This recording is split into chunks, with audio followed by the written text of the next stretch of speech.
እግዚአብሔር አቦ አብዚ ዝበጻሕኩ ባኻዩ አብዚ ዘብጻሕካኒ ንስኻይኻ አብዚ ዝበጻሕኩ ባኻዩ አብዚ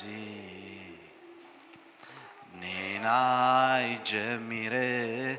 ኔናይ ክገድፎ ዝገበርካለይ ብዙሕ እዩ ጸብጺበ ይገልጾ ሃሌሉያ ኔናይ ጀሚረ ኔናይ ክገድፎ ዝገበርካለይ ብዙሕ እዩ ሃሌሉያ እግዚአብሔር አቦ ጸብጺብናይ ንውዶኒ ናስኻ ዝገበርካልና ናይ ዘሎኒ ንዓኻ ስለቲ ሰናይካ ምስጋና ዘሎኒ ንዓኻ ስለቲ ጽቡቕካ ምስጋና ዘሎኒ ንዓኻ ስለቲ ሰናይካ ምስጋና ዘሎኒ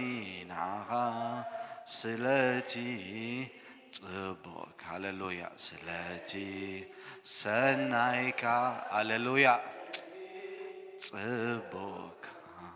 ስለቲ ሰልዮትካ አሜን ሃሌሉያ ምሕረትካ አበይ መሃለኹ ተዘይተሓስበኒ ካብ ጎድፍ አልዒልካ ዙፋን ክብሪ ተዘይተውርሰኒ ብሂካኒ ኻሞ አናጊፍካኒ ንቁም ነገር ኮይነ ሰብ ጌርካኒ አሜን ሃሌሉያ ኒኻሞ አናጊፍካኒ ንቁም ነገር ኮይነ ሰብ ጌርካኒ አሜን ሃሌሉያ አብዚ ዘብጻሕካኒ ንስኻይኻ አብዚ ዝበጻሕኩ ባኻዩ አብዚ ዘብጻሕካኒ ንስኻይኻ አብዚ ዝበጻሕኩ ባኻዩ አብዚ ሃሌሉያ ሳብዛ ሰዓት እዚኣ ዝረዳእካና እግዚአብሔር ሳብዛ ሰዓት እዚኣ ዝደገፍካና እግዚአብሔር ኣብዚ ዘብጻሕካና አምላኽ አድሒንካ እግዚአብሔር ኣብ ቤትካ ከነገልግለካ ክንውድሰልካ ክሳዕ እዚ ሰዓት እዚ እግዚአብሔር ኣቦ ክሳዕ እዛ ግዜ እዚኣ ዘብጻሕካና ዝረዳእካና ንስኻ ኢኻ እሞ ነመስግነካ ኣለና እግዚአብሔር ስለ ረድኤትካ ንባርኸካ ኣለና እግዚአብሔር ስለ ምሕረትካ ነመስግነካ ኣለና ስለ ሰናይነትካ ነመስግነካ ኣለና እግዚአብሔር ደው ክንብል ኣብዚ ዓቕምና ኣይኮነን ክእለትና ኣይኮነን እግዚአብሔር ኣቦ ናትካ ሰናይነትን ፍቕርን እዩ እሞ እግዚአብሔር ናትካ ለውሓትን ምሕረትን እዩ እሞ እግዚአብሔር ነመስግነካ ኣለና እንታ ሰናይ ዝኾንካ እግዚአብሔር ኣቦ አሜን ሃሌሉያ እግዚአብሔር አቦ ሐዋቴ ባርኮ ስለ ሰናይነቱ ስለ ረድኤቱ ስለ ፍቅሩ ስለ ምሕረቱ ስለ ጸጉ ደው ዘበለና ንሱ እዩ ደው ኢልና ከነምልኾ ዝገበረና ንሱ እዩ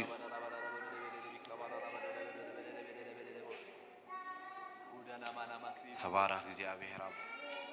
መስግነካ ኣለና እግዚአብሔር ሰናይኻ ዝገበርካለይ ብዙሕ ጸብጺበ ኔናይ ጀሚረ ኔናይ ክገድፎ ዝገበርካለይ ብዙሕ ጸብጺበ ይገልጾ ሃሌሉያ ምስጋና ይዘሎኒ ንዓኻ ስለቲ ሰናይካ ምስጋና ይዘሎኒ ንዓኻ ስለቲ ጽቡቕካ ምስጋና ይዘሎኒ ንዓኻ ስለቲ ሰናይካ مسكانا يزلوني نعها سلتي سنايكا سلتي سنايكا سلتي صبوك آمين هللويا مالغو تزيت حسبني كاب قد فالعلكا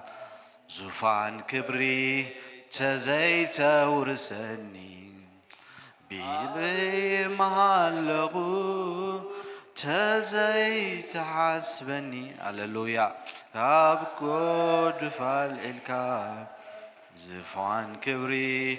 تزيت ورسني بيكاني غمو أنا جيف كاني هللويا نقوم نجر كوينة سب غير كان هللويا إكابا يلالانچو إلالا يكانتو يلالستو እግዚአብሔር አቦነ መስክነ ካለና ቢካና ያሙ አናጊፍ ካና ያሙነ መስክነ ካለና ረዲ ካና ያሙነ መስክነ ካለና እግዚአብሔር አቦ ናኻ ስለቲ ሰናይካ ምስጋና ይዘሎኒ ናኻ ስለቲ ጽቦካ ምስጋና ይዘለና እግዚአብሔር ምስጋና ይዘለና እግዚአብሔር ስለ ጽቦካ ምስጋና ይዘለና እግዚአብሔር ስለ ሰናይካ አናጊፍካና ያኻ ካብ ደቅደቅ ጻልማታ አውጪኻና ያኻ እግዚአብሔር ናምን ሰይጣን ናምን ገልግለሉ ሰዓት መጪኻ ሓራ ዘውጻኻና እግዚአብሔር ነመስግነካለና እግዚአብሔር አቦ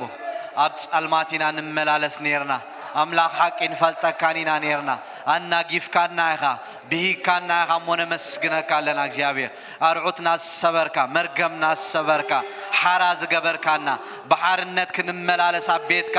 ደው ዘበልካና ጸጋ ዘብዛሕካልና ምህረትካ ዘብዛሕካልና እግዚአብሔር አቦ ነመስግነካለና እግዚአብሔር ስለምንጋፍካ ንባርከካለና እግዚአብሔር ቢሂካና ያኻ ሞ አናጊፍካና ያኻ አሜን ሃሌሉያ ሃሌሉያ ሃሌሉያ ሃሌሉያ አናጊፍካና ያኻ ኤላላ ፖይ ኤላላላስቶ ንቁም ነገር ኮይናይና አናጊፍካና ያኻ እግዚአብሔር አቦ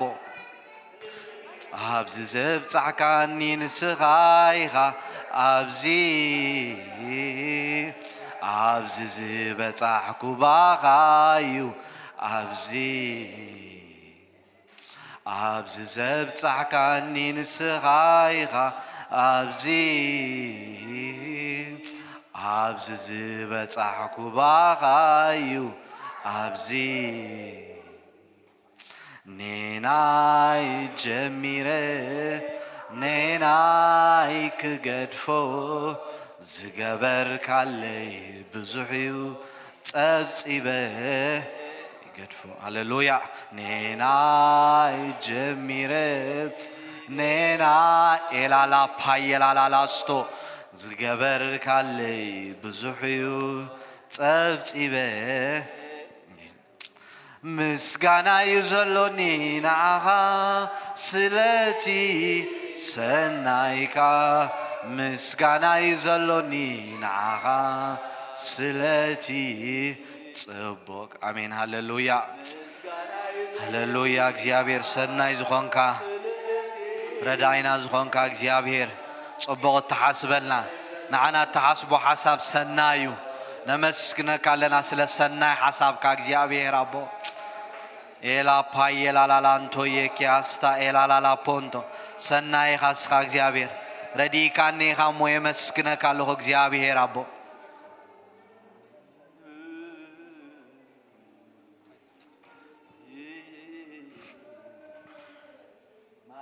ስለ ሰናይነትካ ነመስግነካለና እግዚአብሔር አቦ ተባረክ እግዚአብሔር አቦ ተባረክ እግዚአብሔር አቦ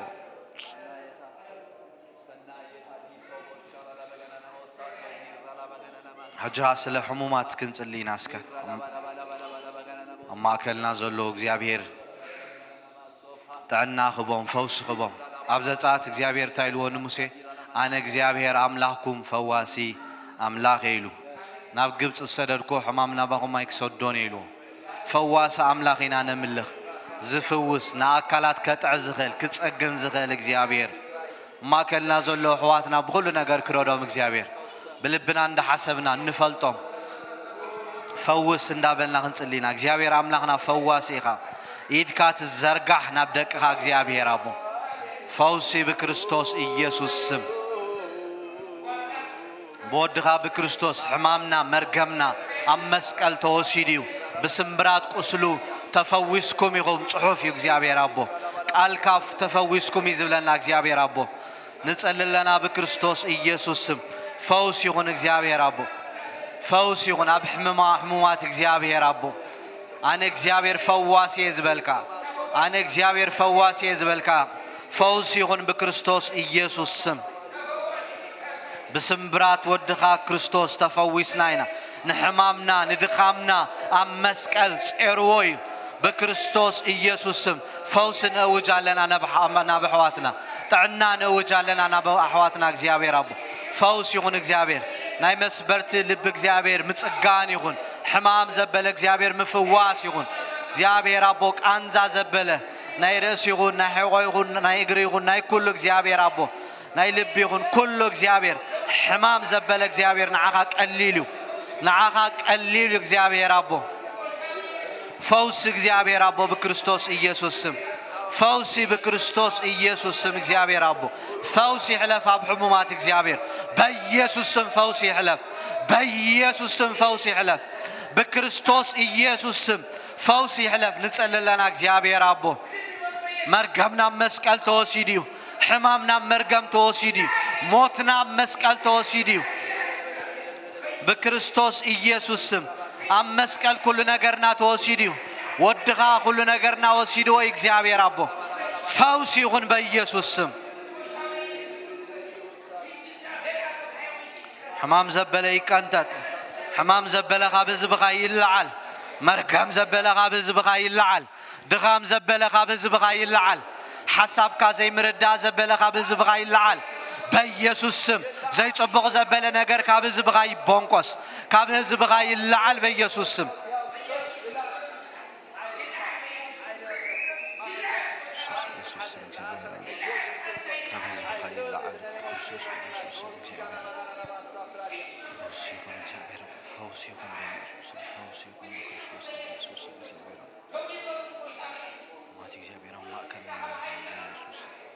ما تيرقوا بيسوس سمزل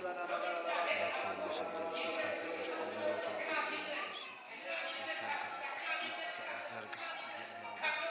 زرقا زابيرا بكريستوس فوز يكون بكريستوس بيسوس سمزل فوز يكون زابيرا فوز يكون زابيرا بكريستوس بيسوس فوز يكون زابيرا فوز يكون زابيرا فوز يكون زابيرا እግዚአብሔር በስምብራት ወድኻ ኢየሱስ ክርስቶስ ነው ተፈውስና ኢና እግዚአብሔር ፈውስ ይሁን እግዚአብሔር ናብደቅኻ እግዚአብሔር ፈውስ ይልአኽ በኢየሱስ ፈውስ ይሁን በኢየሱስ ፈውስ ይሁን በኢየሱስ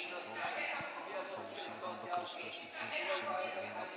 ፈውስ ይሁን በጌታ በኢየሱስ ክርስቶስ ናዝሬት እግዚአብሔር ይትካት ዘርጋ ናብደቅኻ እግዚአብሔር ፈውስ ይሁን በኢየሱስ ኢየሱስ አይሻት በለሳ አይበለሳ ዘድክም ዘበለ ነጻማ ኢየሱስ ክርስቶስ ዘድክም ዘበለ ኢየሱስ ማይከም ዘበተኒ በተን ወይታ በኢየሱስ ክርስቶስ ናዝራው እግዚአብሔር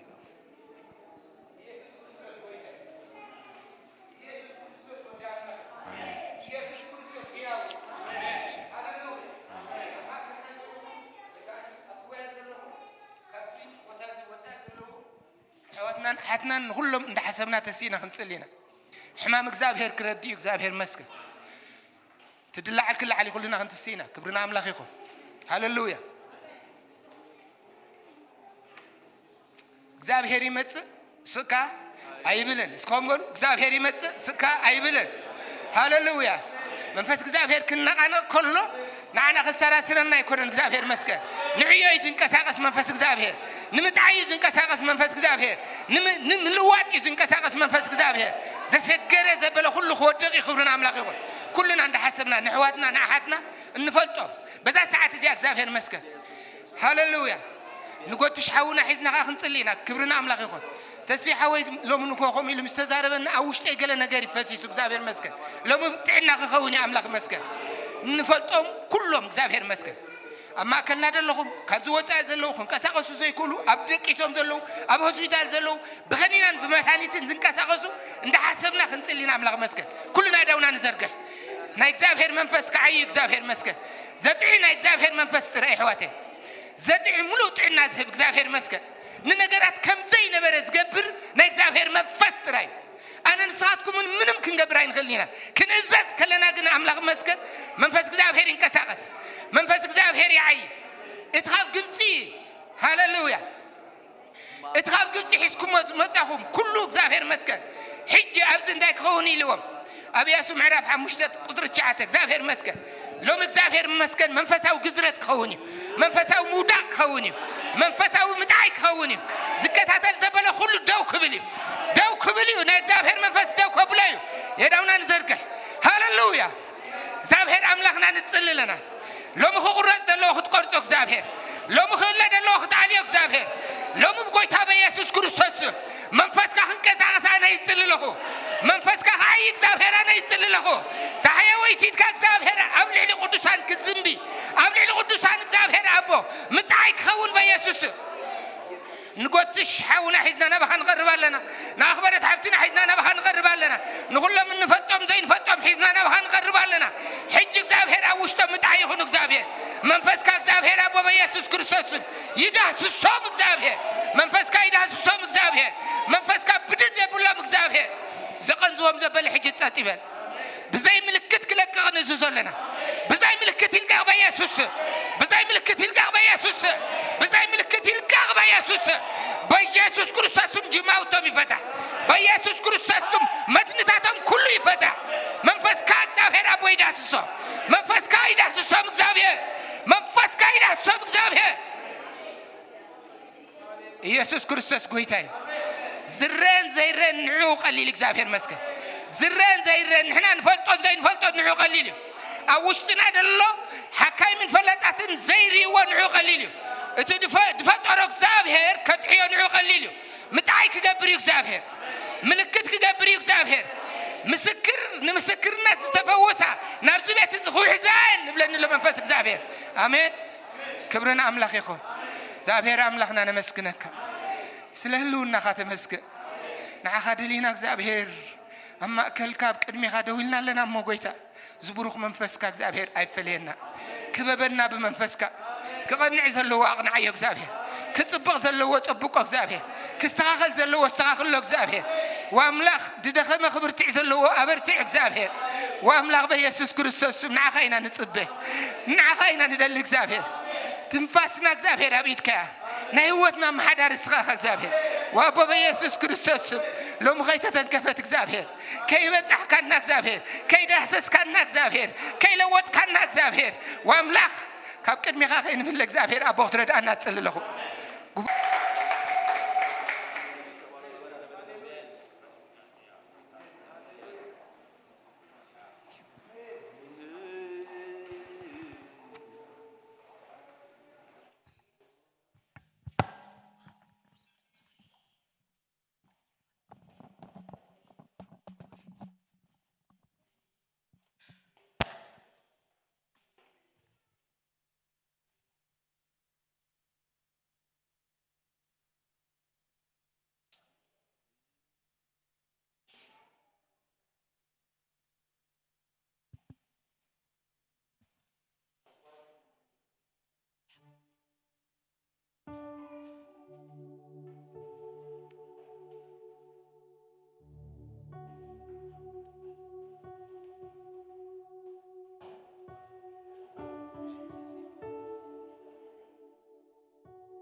سم እግዚአብሔር አምላክ ብሩክ እዩ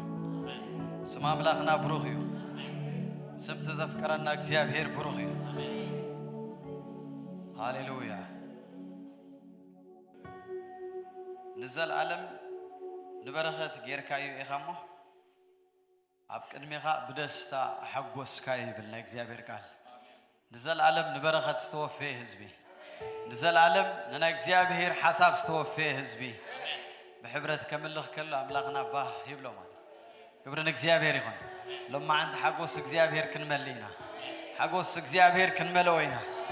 بانا نجزيا بهير كريوس دل حقوس كنملوينا هاليلويا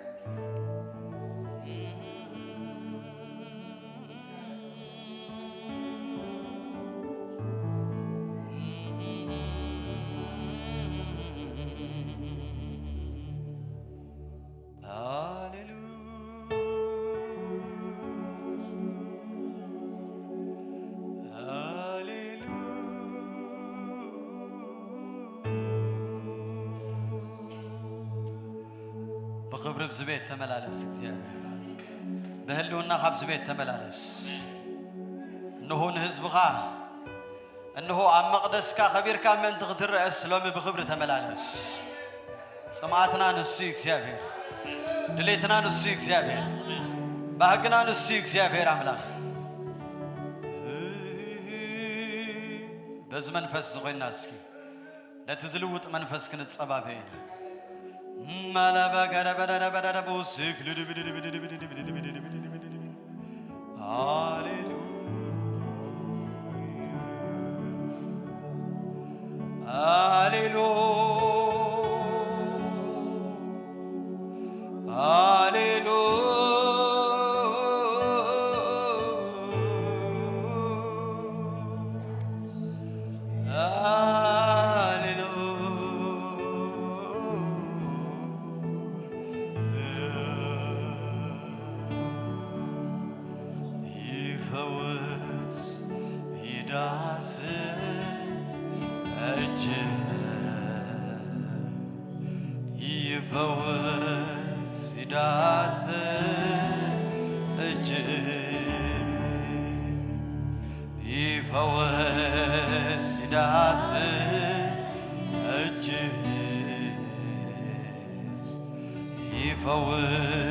አቤት ይፈውስ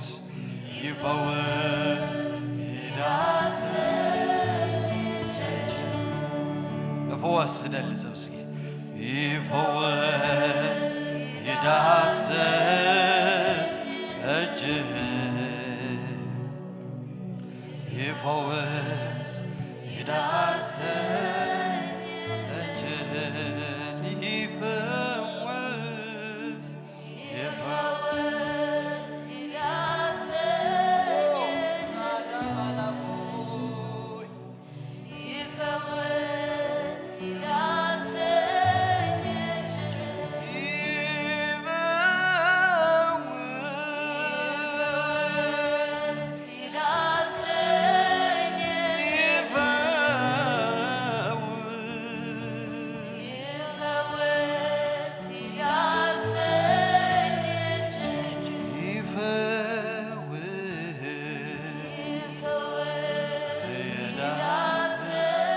አቤት ይፈውሰና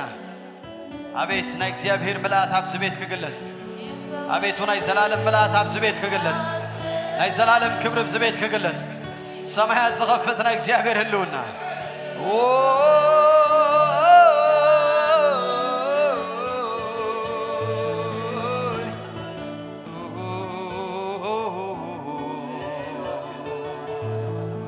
ሃሌሉያ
سماياتنا أبيت سمايات كتصرخ له أبيت سماياتكم كتصرخ له سماياتنا سماياتنا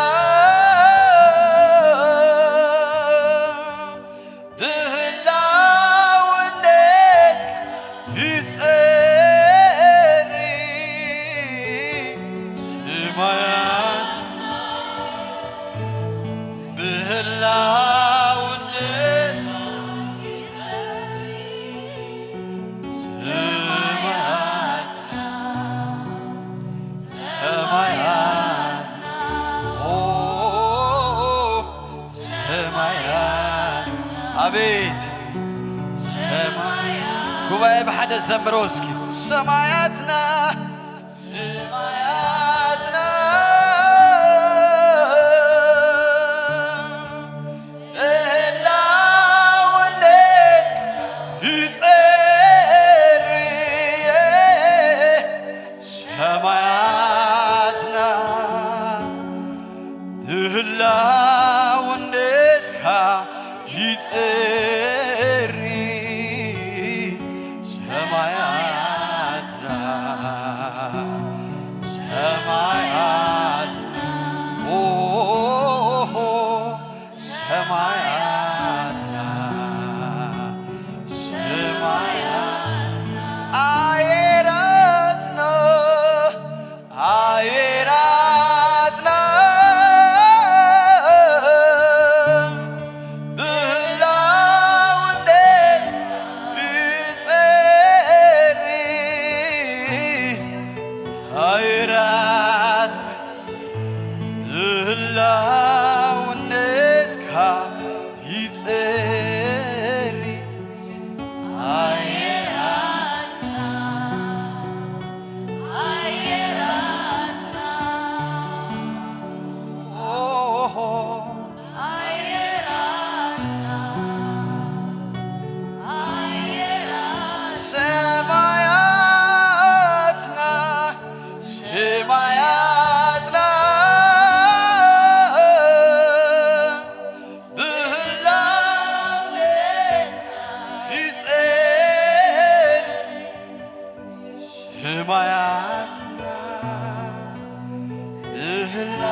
أبيت سماياتكم أطريوه اسكي بشم يسوس كريستوس بهلا ونتك زيابير أطريوه سماياتنا بأمنة نبلو سقالي بهلا ونتك يتسري سماياتنا بهلا ونتك يتسري أبيت سماياتنا سماياتنا أبيت سماياتنا سماياتنا عيراتنا عيراتنا إلا وليت يتسري عيرات أبيت كبروا دغبز بيت بيسوسم إلا وليت يتسري عيرات عيراتكم يزرب بشم يسوس عيراتنا عيراتنا عيراتنا عيراتنا الناس كنبلو سماياتنا بهلا وليت يتسري سماياتنا بهلا وليت يتسري سماياتنا አቤት እግዚአብሔር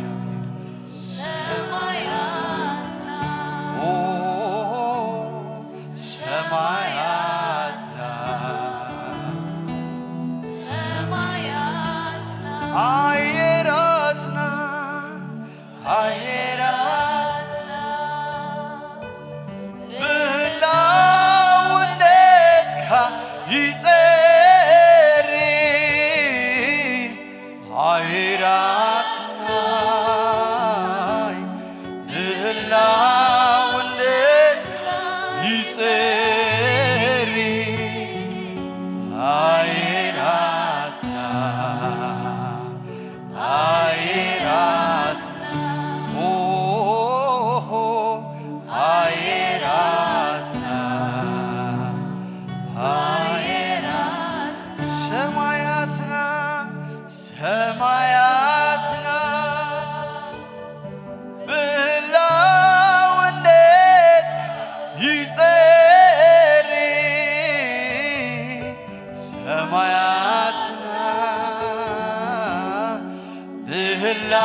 ብህላውነት ይጽሪ ሰማያትና ሰማያትና ሰማያትና አቤት እግዚአብሔር ሰማያትና አየራትና አየራትና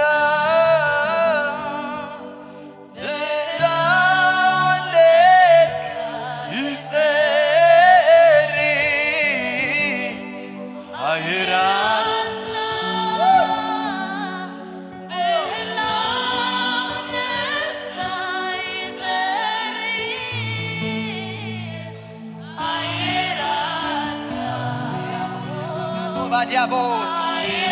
Hey, Prada bo bo bo bo bo bo bo bo bo bo bo bo bo bo. Hey, Prada socle vegene me cantoro de boda de bosia. Marrova diana bagando lo bodia sa Prada boja bagando lo bosia.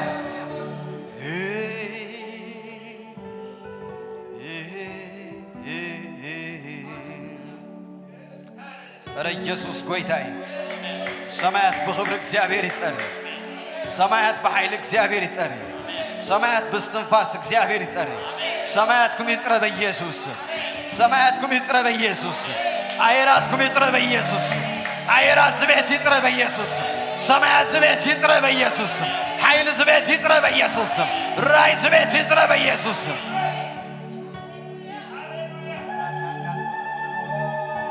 yes ለእግዚአብሔር መንፈስ ለእግዚአብሔር መንፈስ አለ ዝቤት እዚ ለእግዚአብሔር ክብር ለብስ ቤት ዝጸባበ ትውልድ ዝጸባበ ትውልድ ተሎ ይባባባባባባ ሺና ካዱስ ኃይል እሳት ናይ እግዚአብሔር ኃይል ክብር ናይ እግዚአብሔር ኃይል ብልዓት ናይ እግዚአብሔር ድኻም ዘበርትዕ ዘበለ ሕማም ዘውድቕ ዘበለ ሂላ ባካዶላ ባዳላ ቦጀ ሄፕራታ ባባባባባባባባባባ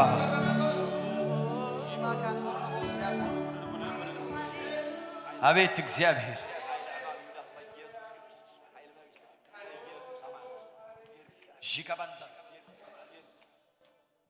ኢየሱስ ጌታዬ ናብ መቅደስ አምላኽ ምእታው ይኹነልና ሎ ማዓንቲ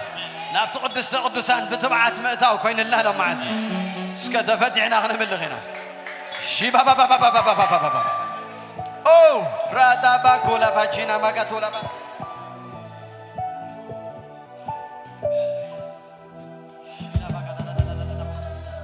ኧረ ተፈቲሕኩም አምልኹም ለእግዚአብሔር ክብር ለብስ ቤት ለእግዚአብሔር ምልአት አለው ብዝ ቤት ኢየሱስ ሰማያት ዘጽርና እግዚአብሔር ክብር ኢየሱስ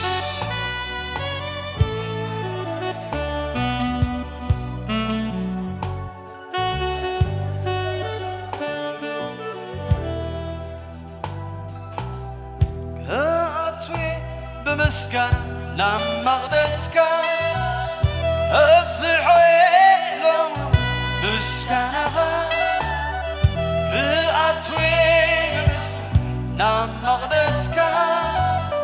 أبصحيلهم مسكنها ስለዘየለ ከማኻ ዝበለ ስለዘየለ ንዓኻ ዝመሰለ ስለዘየለ ከማኻ ዝበለ ስለዘየለ ንዓኻ ዝመሰለ እተውን ኣብ መቕደስ ክኣትዌ ብምስጋና ናብ መቕደስካ ኣብዝሖየ ሎሙን ምስጋናኻ ክኣትዌ ብምስጋና ናብ መቕደስካ ኣብዝሖየ ሎሙን ምስጋናኻ ስለዘየለ ስለዘየለ ከማኻ ዝመሰለ ስለዘየለ ከማኻ ዝበለ ስለዘየለ ንዓኻ ዝመሰለ ሰዓቱን ኣብ መቕደስ ውስኪ ክኣትዌ ብምስጋና ናብ መቕደስካ ኣብዝሖየ ሎሙን ምስጋናኻ ክኣትዌ ብምስጋና ናብ መቕደስካ ኣብዝሖየ ሎሙን ምስጋናኻ ስለዘየለ ስለዘየለ ኧረ ደው ኢልኩም ኣምልኹ ኧረ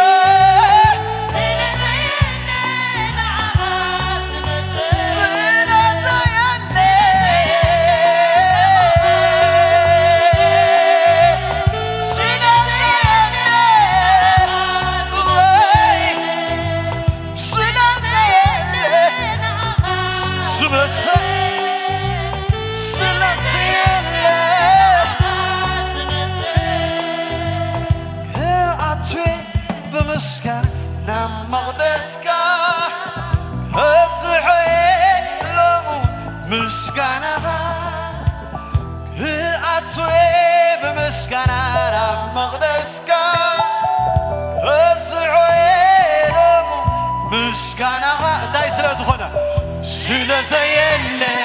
ንዓኻ ዝበለ ስለዘየለ ንዓኻ ኧረ እዳኩም ዘርግሕሉ ነዚ ልዑል እዚ ስለዘየለ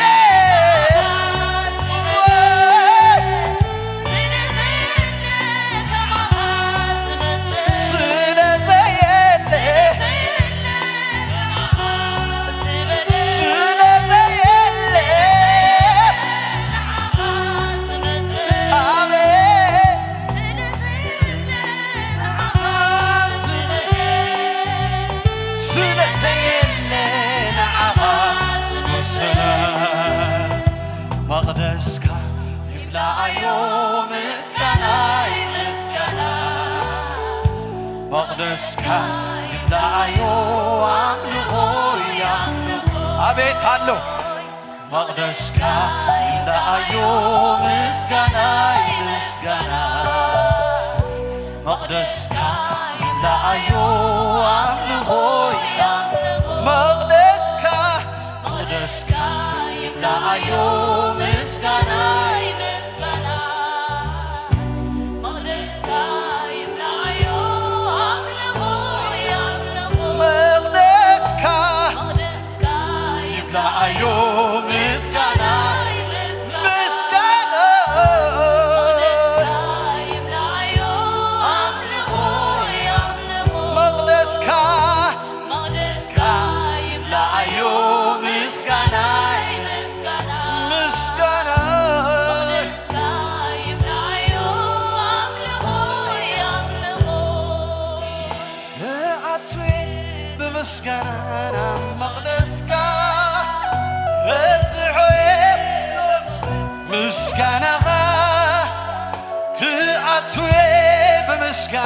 ናብ መቕደስካ ኣብዝሖየ ሎሙን ምስጋናኻ ስለዘየለ ከማኻ ዝበለ ስለዘየለ ንዓኻ ዝመሰለ ኣበይ ኣሎ ስለዘየለ ከማኻ ዝበለ ስለዘየለ ንዓኻ ዝመሰለ ስለዘየለ ከማኻ ዝበለ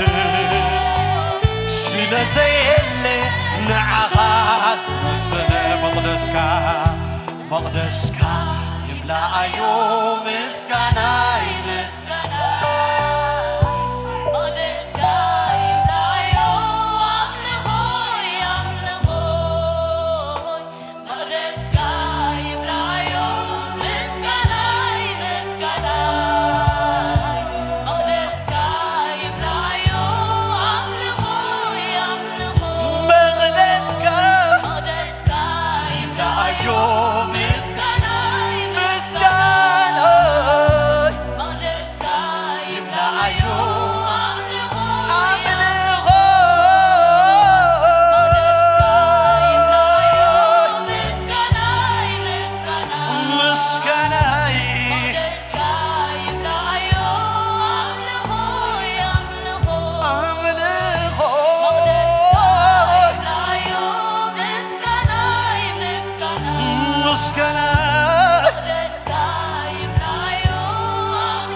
هاي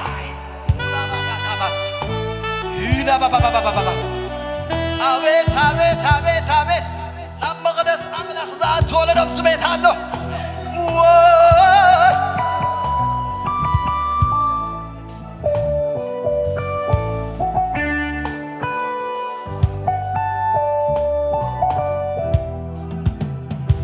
መቅደስካ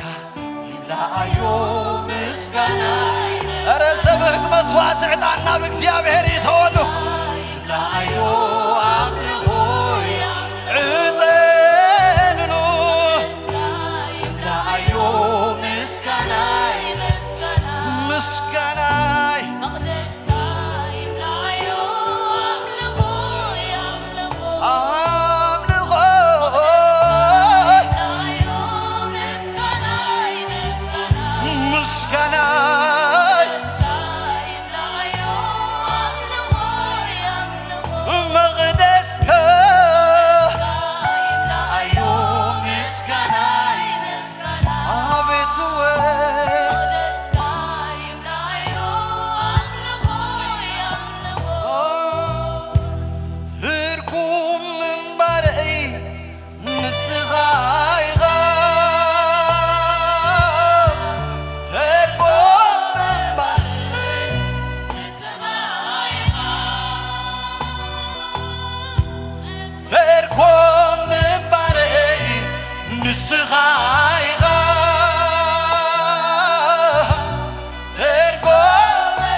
መንበሪኹም ዝኾነ እስኪ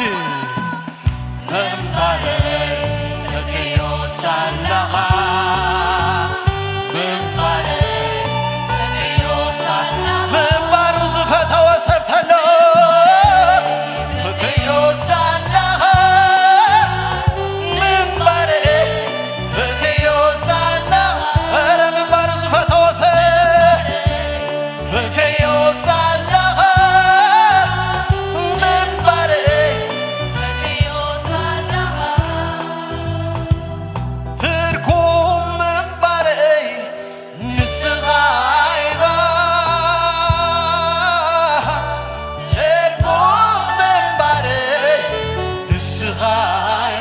ኢየሱሰይ ኸበሮስኪ ተርኩም መንበረይ ኢየሱሰይ ኸ ተርኩም መንበረይ ኣብዚ ጉባኤ ተሎ ዝፈተወ ሰብ እስኪ መንበሩ መንበረይ እትዮሳለኻ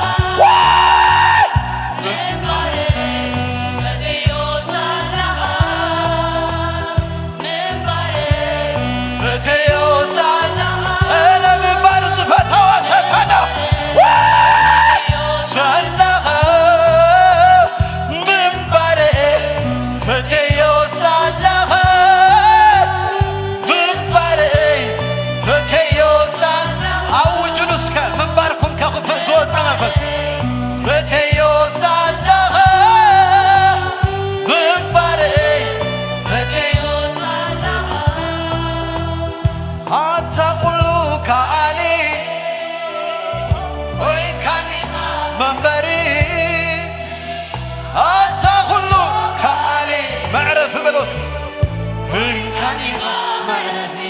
ኣታ ኩሉ ካሊ ኣታ ኩሉ ካሊ ወይካኒኻ መፅለሊ ኣታ ኩሉ ካሊ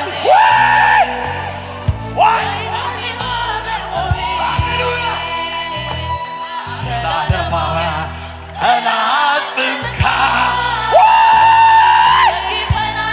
ኣለዋ ሰላለማውያን ቀናጽንካ ደግፈናኒ ኣለዋ ሰላለማውያን ቀናጽንካ ይዕሪፈናኒ ኣለዋ ሰላለማውያን ቀናጽንካ ደግፈናኒ ሰላለማውያን ቀናጽንካ ኣለዋ ሰላለማውያን ቀናጽንካ ደግፈናኒ ዝተደገፈ ሰብ ዝተለው እስኪ ሰላለማውያን ቀናጽንካ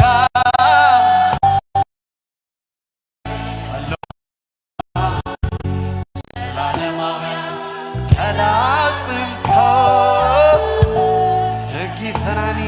ኣለዋ ዘለዓለማውያን ቀናጽንካ ደግፈናኒ ኣለዋ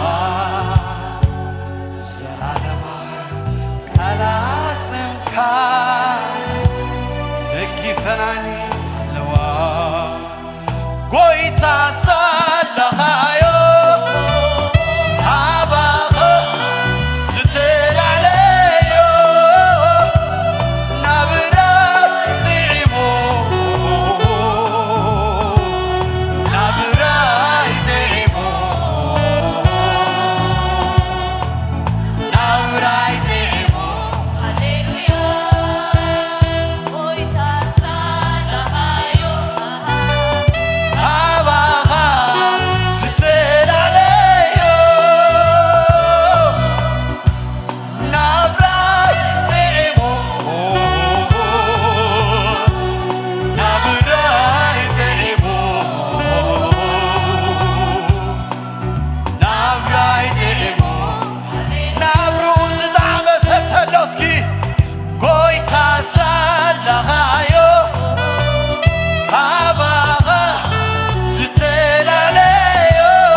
መቅደስካ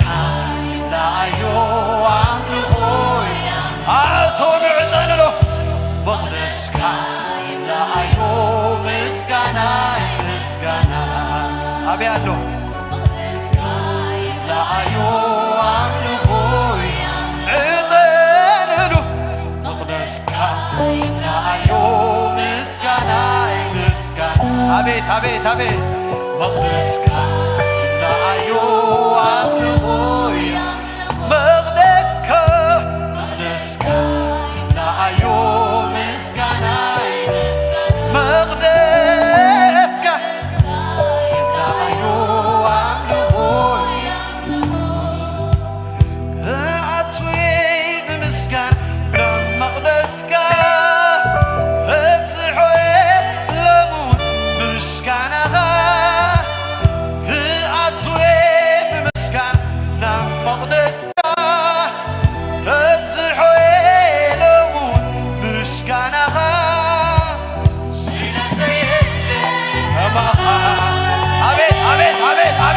ወደ ኸብዝ ቤት ክብሪ ወደ ኸብዝ ቤት ክብሪ ወደ ኸብዝ ቤት ክብሪ ወደ ኸብዝ ቤት ከማኻስ ስለዘየለ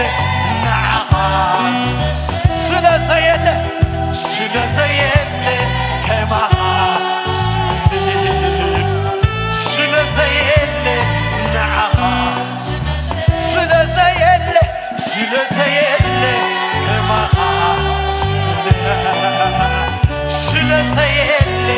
ንዓኻስ ዕጠኑ መቕደስካ ይብላዓዮ ምስጋናይ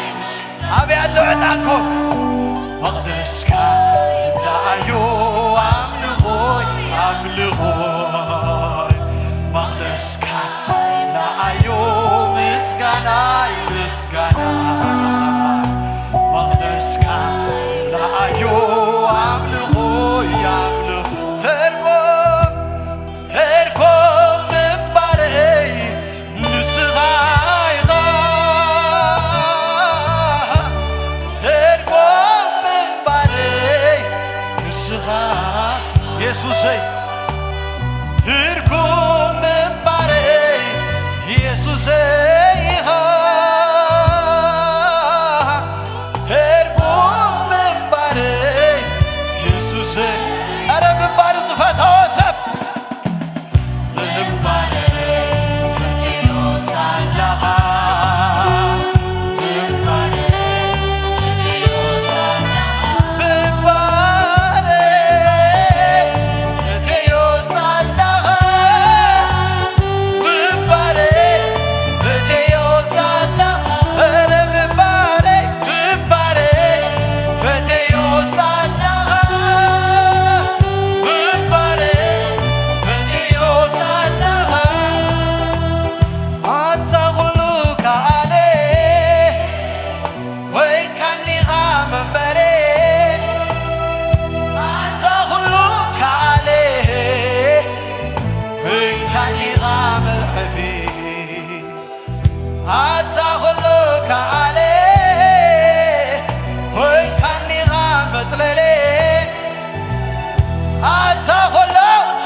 ኧረ ኢየሱስ በዘላለም ቀጸም ስተደገፈ ሕዝቤ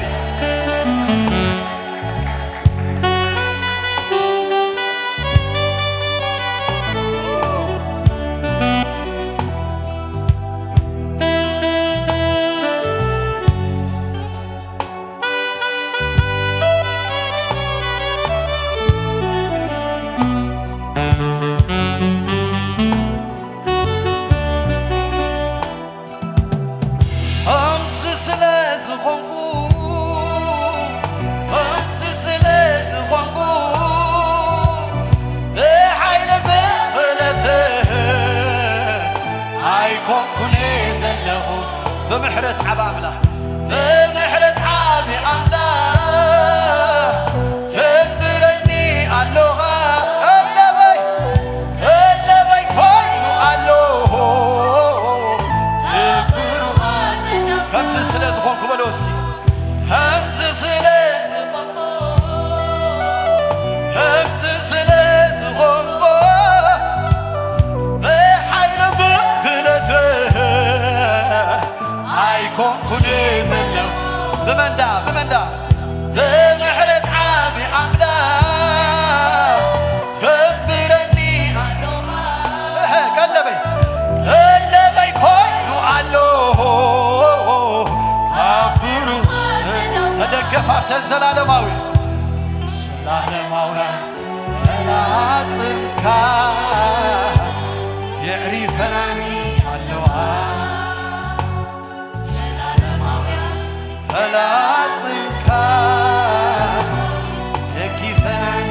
ኣለዋ ዘላለማውያን ፈላጽምካ የኪፈናኒ ኣለዋ ዘላለማውያን ፈላጽምካ የዕሪፈናኒ ኣለዋ ብምሕረት ዝጥምታ ኣዒንቲ ኣለዋ ብፍቕሪ ዝጥምታ ኣዒንቲ ኣለዋ ብፍቕሪ ዝጥምታ ኣዒንቲ ኣለዋ ብፍቕሪ ዝጥምታ ኣዒንቲ ኣለዋ ብምሕረት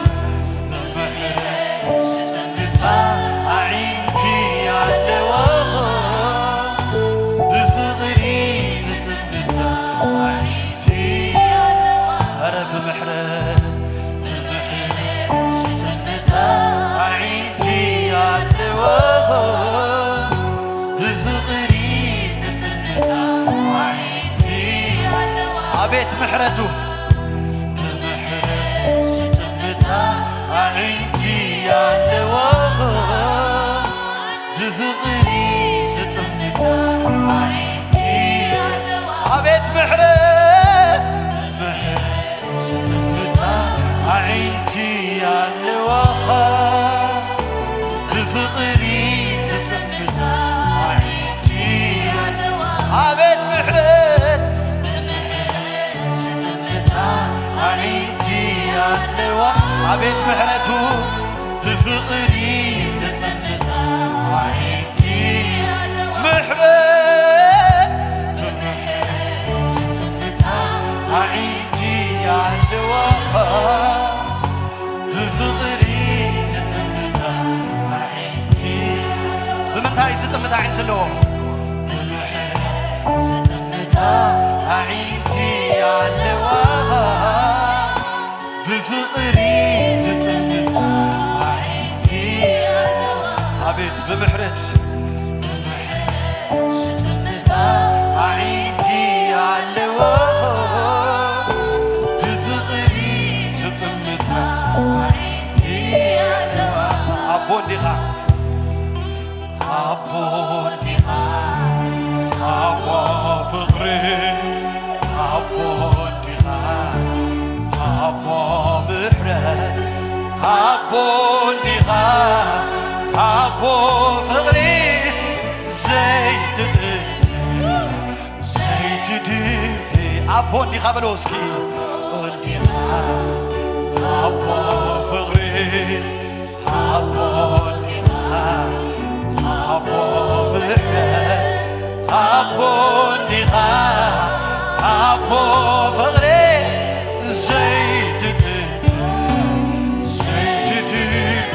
ኣቦ እንዲኻ ኣቦ ፍቕሪ ኣቦ እንዲኻ ኣቦ ምሕረት ኣቦ እንዲኻ ኣቦ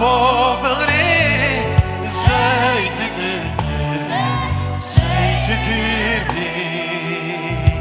ብፍቕርኻ ተማሪኹ ዝህወተን ዝብርብር ከምልኽእ ብምሕረትካ ተኸቢቡ ዝህወተን ዝብርብር ከምልኽእካ ብምሕረትካ ተኸቢቡ ዝህወተን ዝብርብር ከምልኽእካ ብፍቕርኻ ተማሪኹ ዝህወተን ዝብርብር ከምልኽእካ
የኔ ዓለሜ ያንተ ክብር ነው የኔ ዓለሜ ያንተ ክብር ነው ኢየሱስ አይደለም ወይ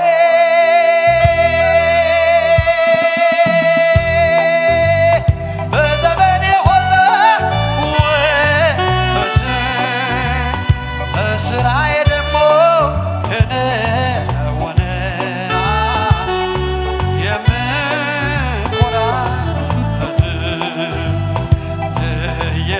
አይደለም ወይ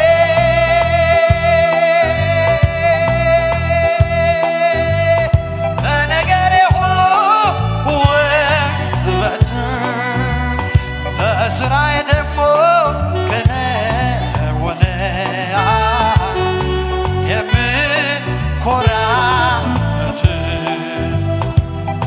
ኢየሱስ አይደለም ወይ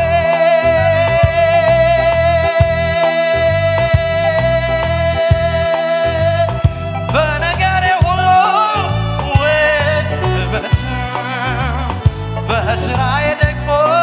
ከነወነ የምኮራበት ኢየሱስ አይደለም ወይ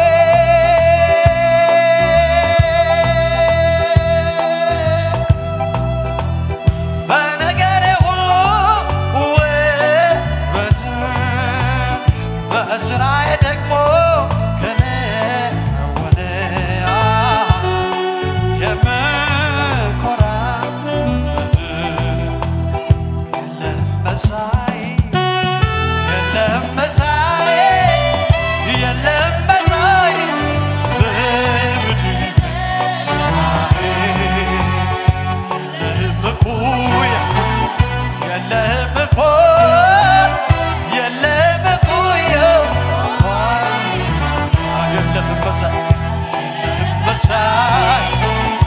የለህም መሳይ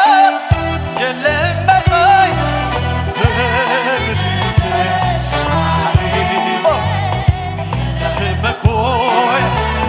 የለህም መኩሪያ የለህም መኩሪያ አክብርዎ የለህም መሳይ የለህም መሳይ የለህም መሳይ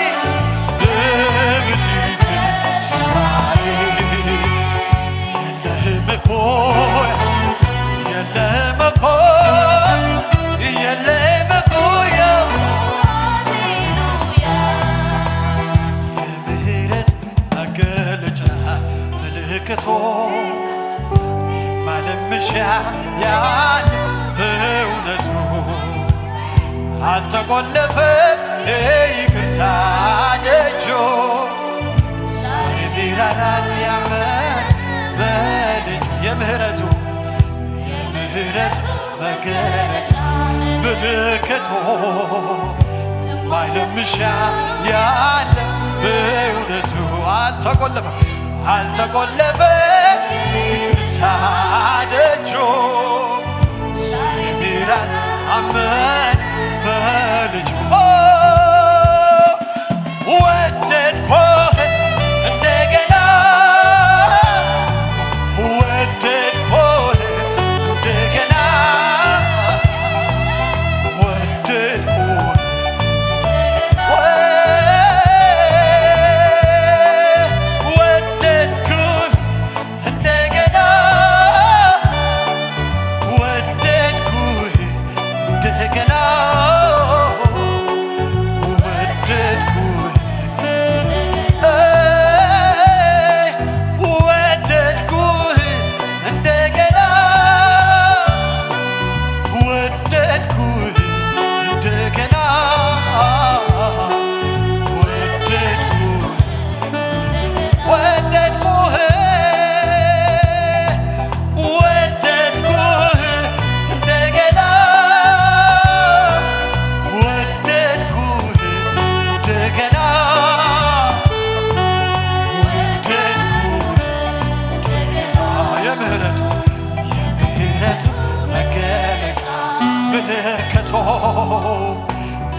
አልተቆለፈ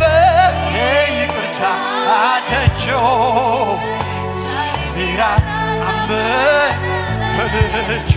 የምህረቱ መገለጫ ምልክቶ ማለምሻ ያን በእውነቱ አልተቆለፈ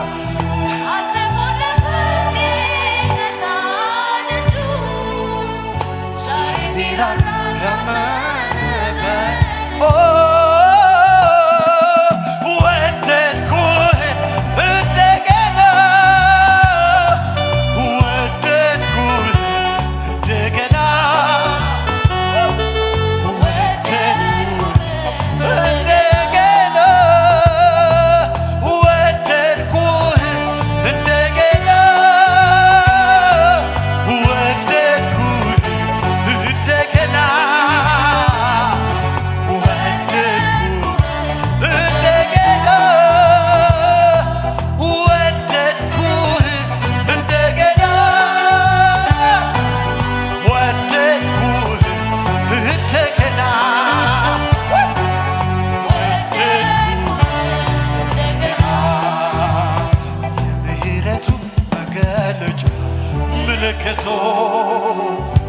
ማለምሻ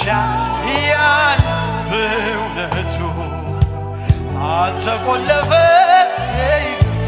አደጆ ዛሬ ሚራራ ያመነ በልጆ የምህረቱ መገለጫ ምልክቶ ማለምሻ ያን በእውነቱ አልተቆለፈ ይቅርታ አደጆ ዛሬ ሚራራ አመነ በልጆ ወደድኩህ እንደገና ወደድኩህ እንደገና ወደድኩህ እንደገና ወደድኩህ እንደገና ወደድኩህ እንደገና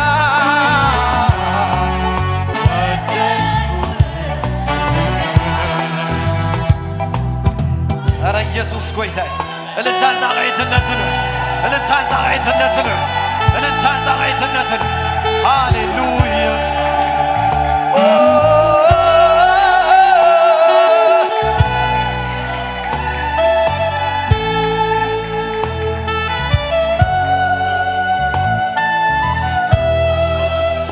አሲ ደስ ዘብል ለእግዚአብሔር ክብር ነው ስሜ ለእግዚአብሔር መልአክ አለው ስሜ እልልታና ቃይትናና ወጣለ ስሜ ሻይ ሮፖፖፖፖፖፖፖፖ ሻዱላ ባጋዳባሳ ጀበበበበበበበ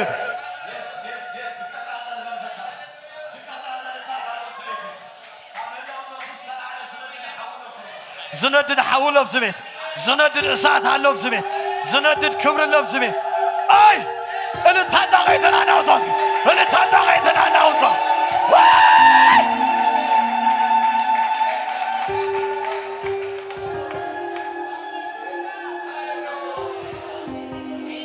ኢየሱስ ጌታ ካብ ክብሩ ዝተላዕለ ከቢድ ደመና ናይ እግዚአብሔር ኣብ ዝቤት አለ ደመና ኣሎ ኣብ ዝቤት እዚ ደመና ክላዓል ከሎ ነገራት ሒዙ ይትሰ ደመና ክላዓል ከሎ ሽግር ሒዙ ይትሰ ደመና ክላዓል ከሎ ሕማም ሒዙ ይትሰ ደመና ክላዓል ከሎ ናይ እግዚአብሔር መንፈስ ሒዙ ይትሰ አይ በኢየሱስ ስም ሮፖፖፖፖፖፖ አቤት አቤት አቤት አቤት አቤት አቤት አቤት አቤት አቤት አቤት ናይ እግዚአብሔር ክብሪ አቤት ናይ እግዚአብሔር ክብሪ አቤት ናይ እግዚአብሔር ክብሪ ራባባባባባባባ ኢየሱስ ጌታዬ ኢየሱስ ጌታዬ እዚ ዝናብ እዚ ኮንፈርሜሽን ናይ እግዚአብሔር ክብሪ ክዘንብ ናይ እግዚአብሔር ክብሪ አባኻ ክዘንብ ጸሎትካ ክቕየር እዩ ጸሎትካ ክቕየር እዩ ኣምልኾኻ ክቕየር እዩ ኣምልኾኻ ክቕየር እዩ ኣምልኾኻ ክቕየር እዩ ጎደና ክትቀይር ኢኻ ኣቕጣጫ ክትቀይር ኢኻ መንገዲ ክትቀይር ኢኻ ካብ ክብሩ ዝተላዕለ ካብ ህላውነቱ ዝተላዕለ ኧረ ተቐበል በኢየሱስ ክርስቶስ ወይ ኢየሱስ ተፈቲሑ ዘምልኽ ነዚ ደመና እዚ ወርሰ ዝብል ነዚ ደመና እዚ ክወርሰ ዝብል ኧረ ኣካይዳ ክትቀይር ኢኻ ድብል ደሎ الرأي غيري خايد له شبشبة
شكرة توصل لي خافتحي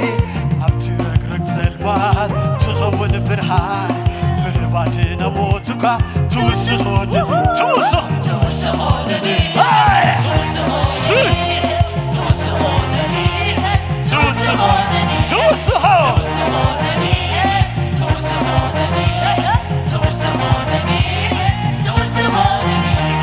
هبصبي بكونتا عليك مفتحي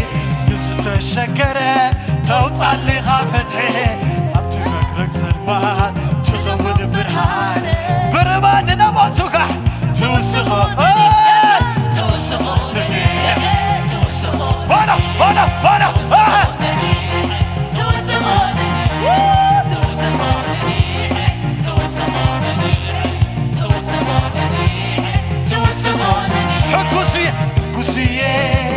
بعملها باهلو زلو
ሽግራተይ ከም ዘለዎ ይጽና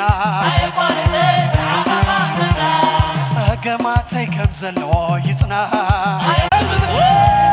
በተኖም ጠላተይ ከምልኽ ክዝምር ከለኹ ውሻተ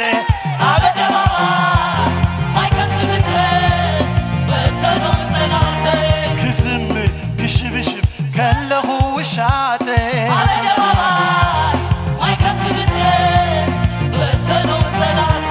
ምስጢር ዓወተይ እዚ ምስ ገበርክዎ ቀደም ብትብትን በሉ ጠላተይ ምስጢር ዓወተይ እዝዩ ምስ ገበርክዎ ካብ ዙርያ ኣነ ዘይተጸበኽዎ ዘገርም ግብሪ ምግባር ልማትካ ዘይተጸበኽዎ ዘገርም ምግባር ልማትካ ኣነ ዘይተጸበኽዎ ዘገርም ግብሪ ምግባር ዘይተጸበኽዎ ሓድሽ ነገር ምግባር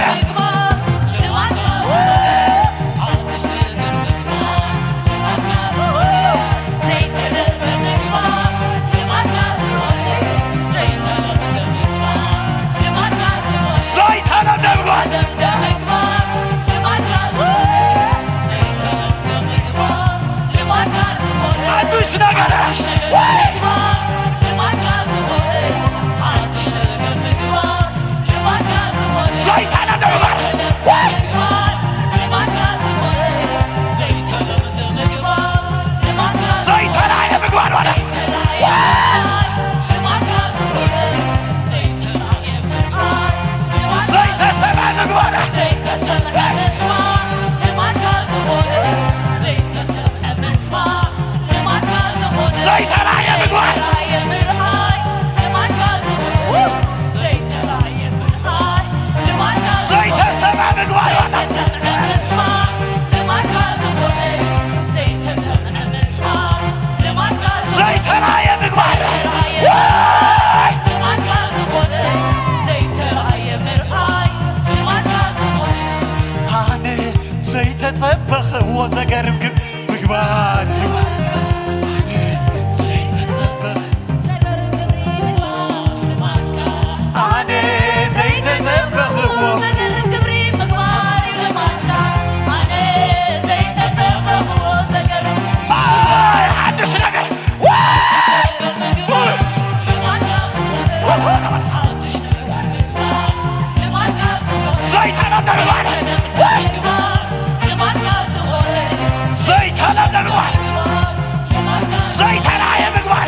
ኢየሱስ ጎይታይ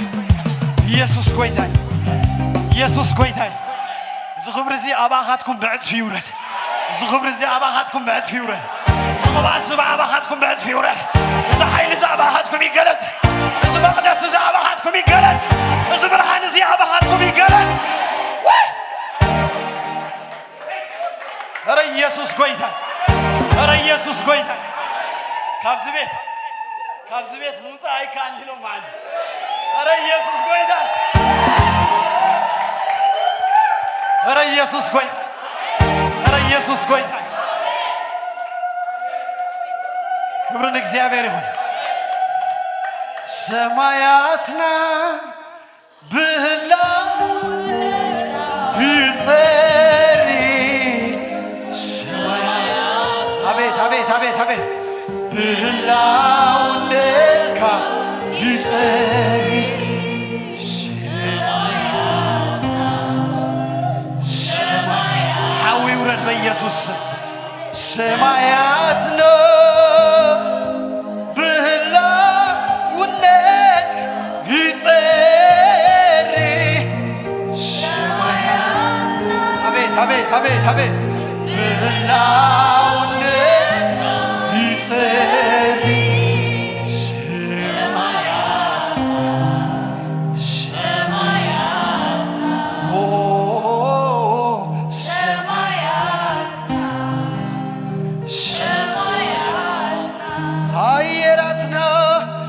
አየራት አቤት አየር ይጽረ በኢየሱስ ብህላውነት ይጸሪ አየራት ብህላውነት ይጸሪ አየራት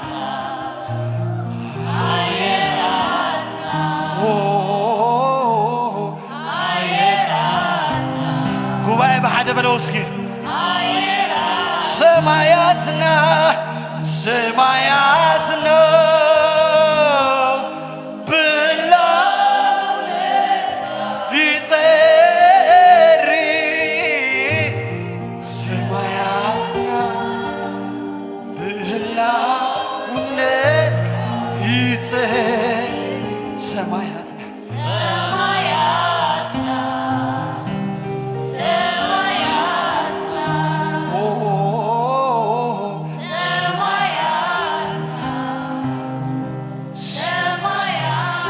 አየራትና በለው እስኪ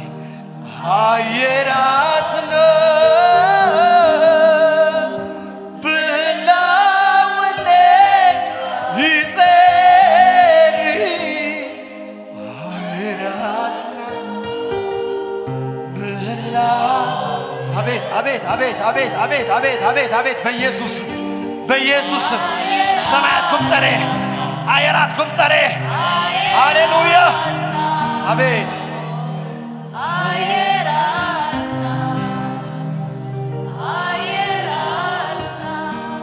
የሰው ምኞቱ ክፉ ነው ሊጠቀን በልቡ የሚያስበው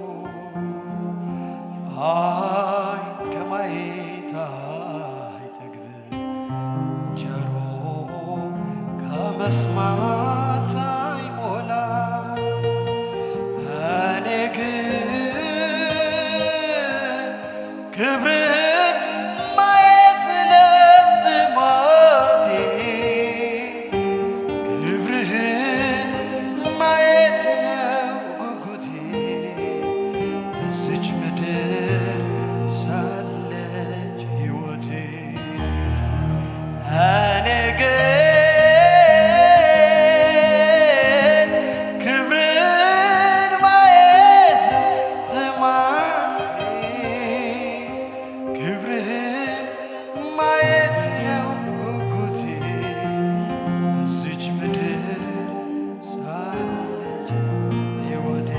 ዳዊት ለእግዚአብሔር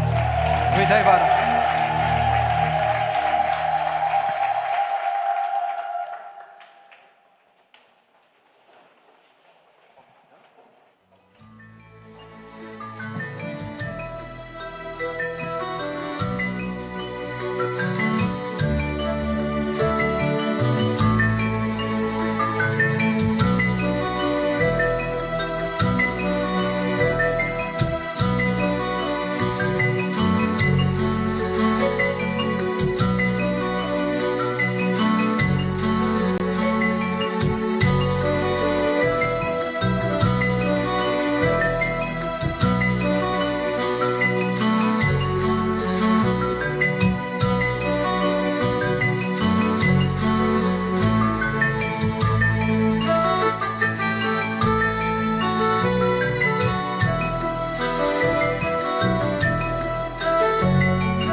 هاللويا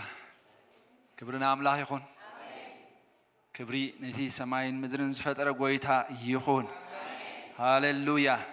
يقبوي أمين يقبوي سكولو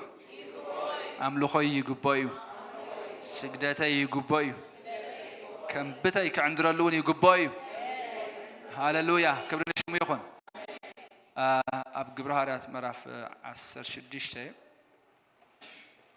كم زبل قال ننبب تاريخ باولوسن مع باولوس مع سيلاس مع سينوت وانجيل مسبخو نتا ابي فسون نبرت نغويتتا ببزح ترب حمد نبرت غرد مسنا قفوا زخونه نغري دحرعيو نوص الله يكون دحريو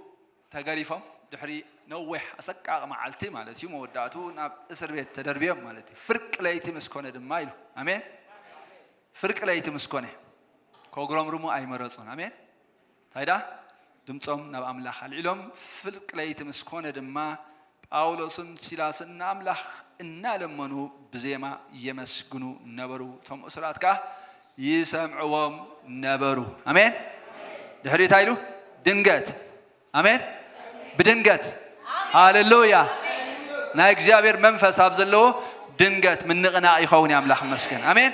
ድንገት መቆሕ ይወደቕ ድንገት ሕመም ይስዓር ድንገት ጸልማት ዘበለ ሁሉ ይግፈፍ ያምላኽ መስገን ድንገት ድማ መሰረት አቤት ማእሰር ትኽሳዕ ዝናወጽ ብርቱዕ ምንደቕዳ ምድሪ ኮነ ብኡቡኻ ሁሉ እትማዓጹ ተኸፍተህ ናይ ኩላቶም መቃሕን ተፈትሐ ክብርና አምላኽ ይኹን አሜን موح زبالة يفتح كابت خبر استلعله مآسر زبالة خل يفتح عروتي الصبر حمام زبالة خل بيسوس كريستوس يلعل هايك جابير كبري أما كلنا يملاخ مسكن كبرنا شو يكون يسوس قوي تاي ندقاس زمتشاي نبرن نخم لخون زمتشاي نبرن جنام لاخ مسكن تها قبروج مريضهم كم لخو مريضهم كبرنا قوي تاي يكون دنجت كا نجارات تقايايو نفسات دحينن امين اقصالهم تزنينو مقاحهم تسبيرو እግዚአብሔር ይመስገን ክብሪ ንጎይታ ይሁን መዘምራን እግዚአብሔር አዕዝ ባረኩም we had a wonderful such a wonderful time እግዚአብሔር መመሪሽ ይወስخልኩም ክብሪ ንጎይታ ይሁን ናልባት አጋይሽ አም መንጎና መጀመሪያ ጊዜ ስተረኸብኩም ክንላለየኩም አብዘለኹም ምልክት ከተሪኒ ደስ ይብለኒ ማታ አጋይሽ ኾንኩም አም መንጎና መጀመሪያ ጊዜ ሎም ማዕንቲ ስተረኸብኩም Oh, okay. حاونا تحدث من خلها خمسة على بيتك. تعبه. Welcome. كالي من الله. زيابير مسكين. ريه كالله. كالي من الله. كالي يلن. حد يشلم. نالوات حيسكم أبدو بتصخم ده الله كمكم إنكارج جوروم. شيك زيابير مسكين. حوي كابز الله خير مختصيخة. شمكان كابي كم زمان صخان كتلا علينا.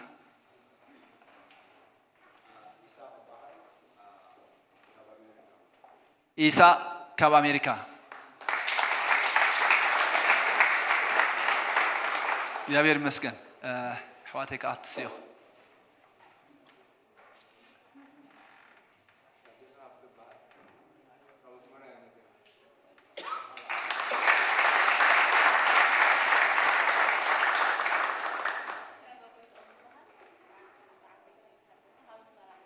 أشي تحدثها هبت تعبوا قويتهم كابس مرايا متيو يابير مسكن لالبات بسم فلت وميخم بزوح زين الليلينا تحدثها مالتي أملاح مسكن كبرنا أملاح يكون حيل رخيبة منقنا خركب أزيد سبلنا اسك أملاح مسكن كلاتنا تسينا كنصلينا እግዚአብሔር ይባረክ حنت دا وانتخون كنصلينا ناي محبر صلوت ناي حبرة صلوت حيل الله آمين حيل كانسر يس دقتا سيول نبيت خرشان أي حيلواني آمين حيل كانسر نبيت خرشان أي حيلاني there is no giant أبكر مقويتها حيال زبهار يلن أبكر مقويتها برتع زبهار يلن بيسوس كريستوس ياوشم إذا حمام زي كمكخ تصلي على الله إذا حمام زي خدك تصلي على الله كم محبر نصلي علينا قويتها بكريستوس يسوس سم حنساب نحور تنقله كوكحاف تصلي على الله بيسوس كريستوس سم كاب أكلاته بالسفر عليه من قدي discharge خوين خوص خسارة خوين دي خوص ناتعيد خوص بيسوس كريستوس ياوشم حجكن بشم يسوس كريستوس على الزارب على الله فوز وجه الله حيل أبيوته خون إز الله بيسوس كريستوس سم النات فلت أقويتها لما عندي فوز يخون الله ملو مدحان يخون له ملو متعاي يخون له كم من بس صاب كبد قرو دم يسوع كريستوس نشوفنا لنا آمين هاللويا كبر نقول تاي يخون كفلوا تبارك يا بيري بارككم thank you نا welcome كنقول لهم عندنا نا إبنزر حفظ ولا welcome yes أمم قلنا أختركوا داسي بلنا حواتكم هنا إبنزر ناي مسألة فوسي بتخشان تبع اللان فلت مالتي أملاح مسكن إن هزبنا مدرنا نفوسي كخون نعي سباتنا آمين كبرنا أملاح يكون أب كلمنا صبوت خنا جزيتات اللوننا آمين دخسمة صومن صلاتنا لنا كبرنا شمو صلات كبحال كله زحق وسزبيز لنا آمين آمين دخسمة يس ورا كبحال كله مهدام صلات كبحال كله خاتم قاري أنا بيت إخزابير مجيء إخزابير مسكن كبرنا أملاح يكون لذي إخزابير بارخ ربع حاموس عربي صومن صلاتن كلون ناي كبرنا شو يكون أنا سلسلة معلتنا يصوم صلاتن جزية خلون ناي ولها بتعمي دس بالجزية خلون ناي إخزابير أما كلنا صوعنا أين حفرين آمين كل جزية صباط خانة جزية نحل فينا مسكوي تخمو كورترلي قال صوم صلاتن نجبرنا أملاح مسكن نمود أتعمت إن نجبر زلنا مالتيو كبرنا شو يكون جمرول ساعات ساعات كنديلة دقوم لي متان كيتر السعوة ساعات شعاته اسكندر اسخم لك ساعات شعاته كما تصيح ربع حاموس عربي لك ساعات شعاته أبزوت هذا خيرك كبي بلو عملاح مسكن كنت قرصون سلازي ليكم ساعات شعاته ممسا يشجرني آمين آمين ده سمع لازم يبير مسكن ساعات شعاته نرخبينها آمين تا ناي ولدي مدب تمالي نيراتنا حجي دحرق every 2 weeks هنا هنقبل دحرق التصومني تكون مالتيو دحرق التصومن كاتم ولد دخا بليز صبوا زخانة تمرتي صبوا زخانة جزين حلف علينا أي encourage you تمالي بدأ عمل السبب جزين يرنا سبات كن حيدة يوم نيرام توم زنا بروح مسكول لكم خليهم it was wonderful لازم أملاح مسكن أي تترفوا قبلكم يدلي كلا نعلت 10 شعاته كمين هذا اللو مالتي أملاح مسكن بزح مدلوات قبل أنا إحنا حلفه أبزي ناي صوم صلوات جزير نيرنا ناي حبرت عباد خشانات ناي صلوات جزير ما أسيس وبضخنا جزير نيرنا مزمرانون ناخذوا براكتيس سجبرو أني ما لو مالتي يوم سلازي ناي حبرت عباد خشانات أبزي نايروبي زلنا مالتي أملاح مسكن نعلت 10 شعاته قدام كابسبح قدام صومن مالتيو 10 شعاته تحساس أب EVC كاريوبانجي ساعات لك ساعات حادة ناي كونفرنس جزير لنا مالتي أمين ساعات حادة جميرو ساعة شديش تخيت we'll have such a wonderful time أمين يزي كل خاتكم الدماتكم حدش نفسات حيسكم حومات حيسكم كوتا وكل ذا اللي وانجيل يكون لازم أملاح مسكن وانجيل زدي زبلخ حيسكم رأسكم مسوا مالتي كبرنا أملاح يكون يسوس قويتاي يس سلازي بزلنا منفس كنقصينا حوي سامي لمنفس قدس بوتا قد فلو يملاح مسكن يا بير مساناي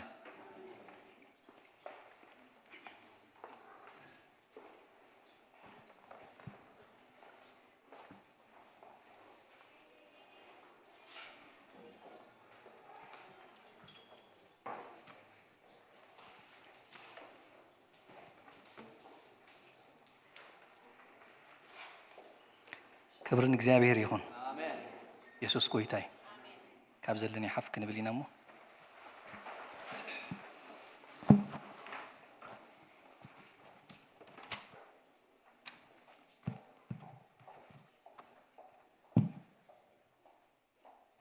قرم زخونا جزيت أنحنا آمين سكقول لنا نبي يوحنس معرف 10 شعاته فقدي إسران كلتن دلو قال ساب إسران سلسن زلوهن ريينا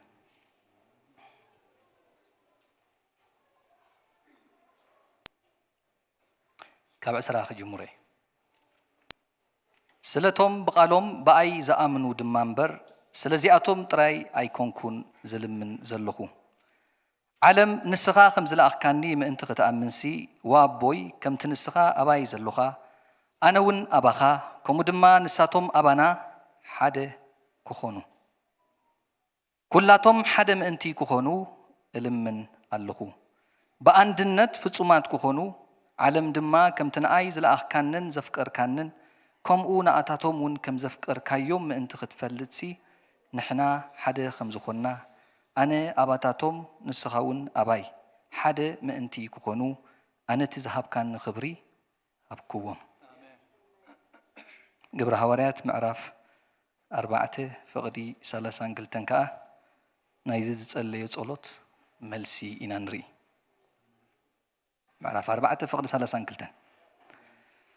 እቶም ዝኣመኑ ኩላቶም ሓንቲ ልብን ሓንቲ ነፍስን ነበሩ ብኩሉ ብርኪ ነበሩ እምበር ሓደ እኳ ካብ ገንዘቡ እዝናተዩ ዝብል ኣይነበሮምን ሐዋርያት ከዓ ብብዙሕ ሓይሊ ብዛዕባ ትንሣኤ ጎይታና ኢየሱስ ክርስቶስ ይምስክሩ ነበሩ ኣብ ኩሎም ከዓ ዓብይ ጸጋ ነበረ ሃሌሉያ ሓደ ምዃን ኣሜን ኢየሱስ ጎይታ እስኪ ብልብና ክንጸልይ ኢና እዚ ቃል እዚ እግዚአብሔር ክኸፍቶ ኣሜን እግዚአብሔር ተዘይከፊትዎ ቃል እግዚአብሔር ሃሌሉያ እስከ ንጸልይ ሓንሳብ እግዚአብሔር ይመስገን ከባፍኩም እስከ ቃል ይውፃእ እግዚአብሔር ይመስገን ዓይንኹም ዕምት ኣቢልኩም እግዚአብሔር ይመስገን እዚ ቃል ንዓይ ንዓኹም ክኸውን ይመጽእ ዝጠቅም ዘበለ ዝምህረካ ታተኸደላ ዘበለ ዘርእካ እውን ኣነ ኢሉ እግዚአብሔር ይመስገን ንነፍስ ወከፍና ዝኸውን ንነፍስ ወከፍና ዝምዕድ ንነፍስ ወከፍና ዘስግር ቃል ኣለዎ እግዚአብሔር ከምቲ ሓይሊ ምስጋና ሓይሊ ቃል እውን ክፈስስ ሕጂ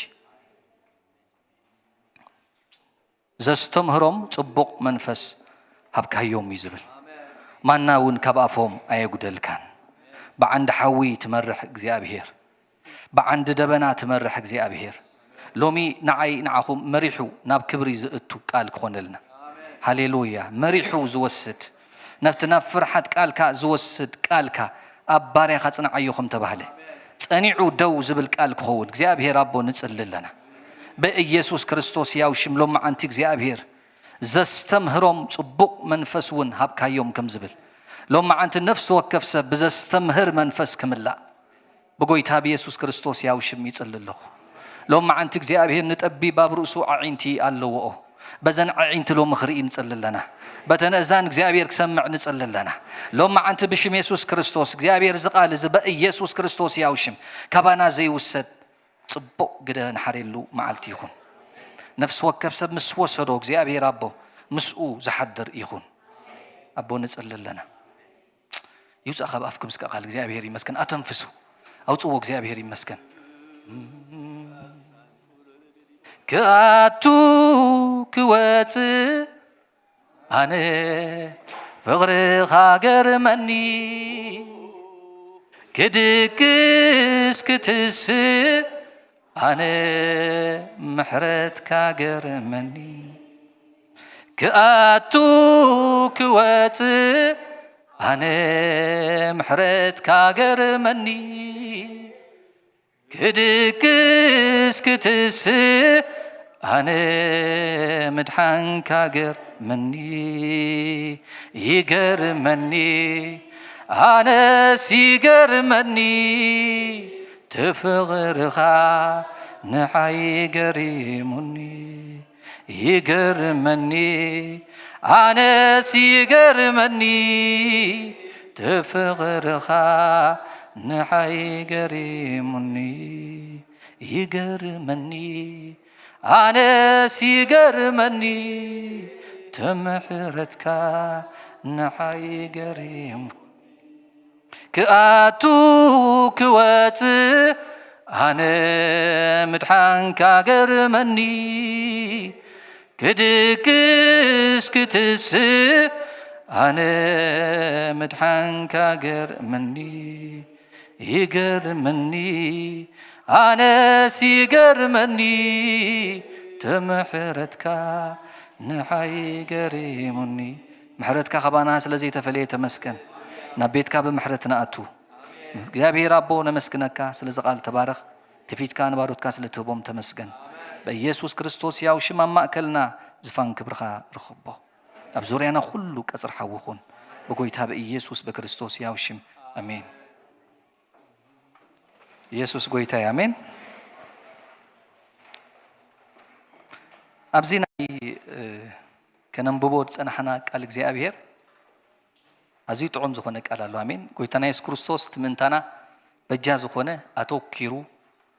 ሓንቲ ካብተን ኣብ መጽሓፍ ቅዱስ ሪከርድ ኮይነን ዘለዋ እዛ ጸሎት እዚኣ ጥራያ ካልእ ዝጸልየ ጸሎት ብዙሕ ኣይንርእን ኢና ብዘይካቲ ኣብ ጌተ ሰማይ ንጸልዮ ማለት እዩ ስለዚ ኣተኪሩ እንዳደጋገመ ዝጸልዮ ጸሎት ካብ ኮነ ሕና እውን ኣተኪርና ክንሪኦ ኣተኪርና ክንነብረሉ እውን ይግባአና ማለት እዩ ኣሜን ጎይታ ይባረኽ ናይ ሎሚ መልእኽተይ ኣገዳስነት ሓደ ልቢ ኣብ ማሕበር ኣምላኽ ዝብል ይኸውን ኣሜን ኣገዳስነት ሓደ ልቢ ኣብ ማሕበር እግዚአብሔር ይሁን ኣብ ማሕበር ኣምላኽ እግዚአብሔር ይባረኽ ሓደ ልቢ ክንብል ከለና ብዛዕባ እቲ ዝኣመንናሉ ወይ ዝተረዳእናዮ ወይ እውን ርእስና ዝሃብናዮ ነገር ሓንቲ ሸቶ ሓንቲ ልቢ ሓንቲ ሓሳብ ሒዝካ ምኻድ ማለት እዩ ኣሜን ብዛዕባ እቲ ዝኣሚንናዮ ዘለና እምነት ርእስና እውን ዝሃብናዮ ክንነብረሉ ኢልና እውን ዝወሰናዮ ዓይነት ናብራ ነዚ ዝኸውን ሓደ ሸቶ ሓደ ልቢ ሓንቲ ነፍሲ ሓንቲ ሓሳብ ሒዝካ ዝኽየድ ጎደና እዩ ኣሜን ጎይታ ይባረኽ ብዙሕ ግዜ ድሕዳኣ ወላ ኣብ ታሪክ እውን ድሕዳኣ ምልስ ኢልና ርኢና ብኣንድነት ዝተጠምሩ ከምዚ ሓደ ዝኾነ ነገር ኩሉ ሳዕ እንታይ እዩ ኣዝዩ ፓወር ኣለዎ ኣዝዩ ሓይሊ ኣለዎ ወላ ንሕና ምፅእ ዝበልናዮ ባክግራውንድ እውን እንተዳ ርኢናዮ ሓደ ብምዃን ንሓደ ሸቶ ደው ብምባል እዩ ተስተረኽበ ናፅነት እውን መፅኡ ማለት እዩ እቲ ቀሊል ኣጀንዳ ኣይኮነን ምሕባር ማለት ቀሊል ነገር ከም ዘይኮነ እዩ ዘርእየካ ምክንያቱ እንታይ ኣለዎ ምስ ኢልኩም ፓወር ኣለዎ ንኣብነት ኣብ ዘፍጥረት ኣብ ምዕራፍ 11 እንተዳ ርኢና ግንቢ ባቢሎን ዝሰርሑ ሰባት ነይሮም ሓቀይ እስከ ንርአዮ ንመለስ እሞ ዘፍጥረት 11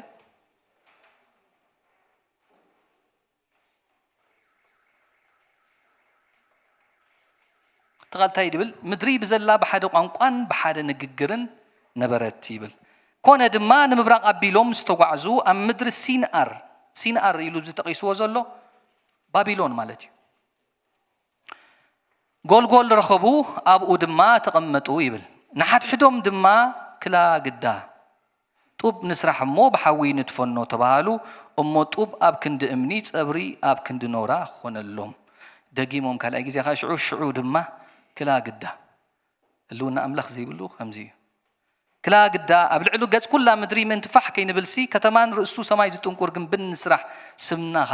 እንታይ ንግበር ነፀውዕ እዚ ሕብረት እዚ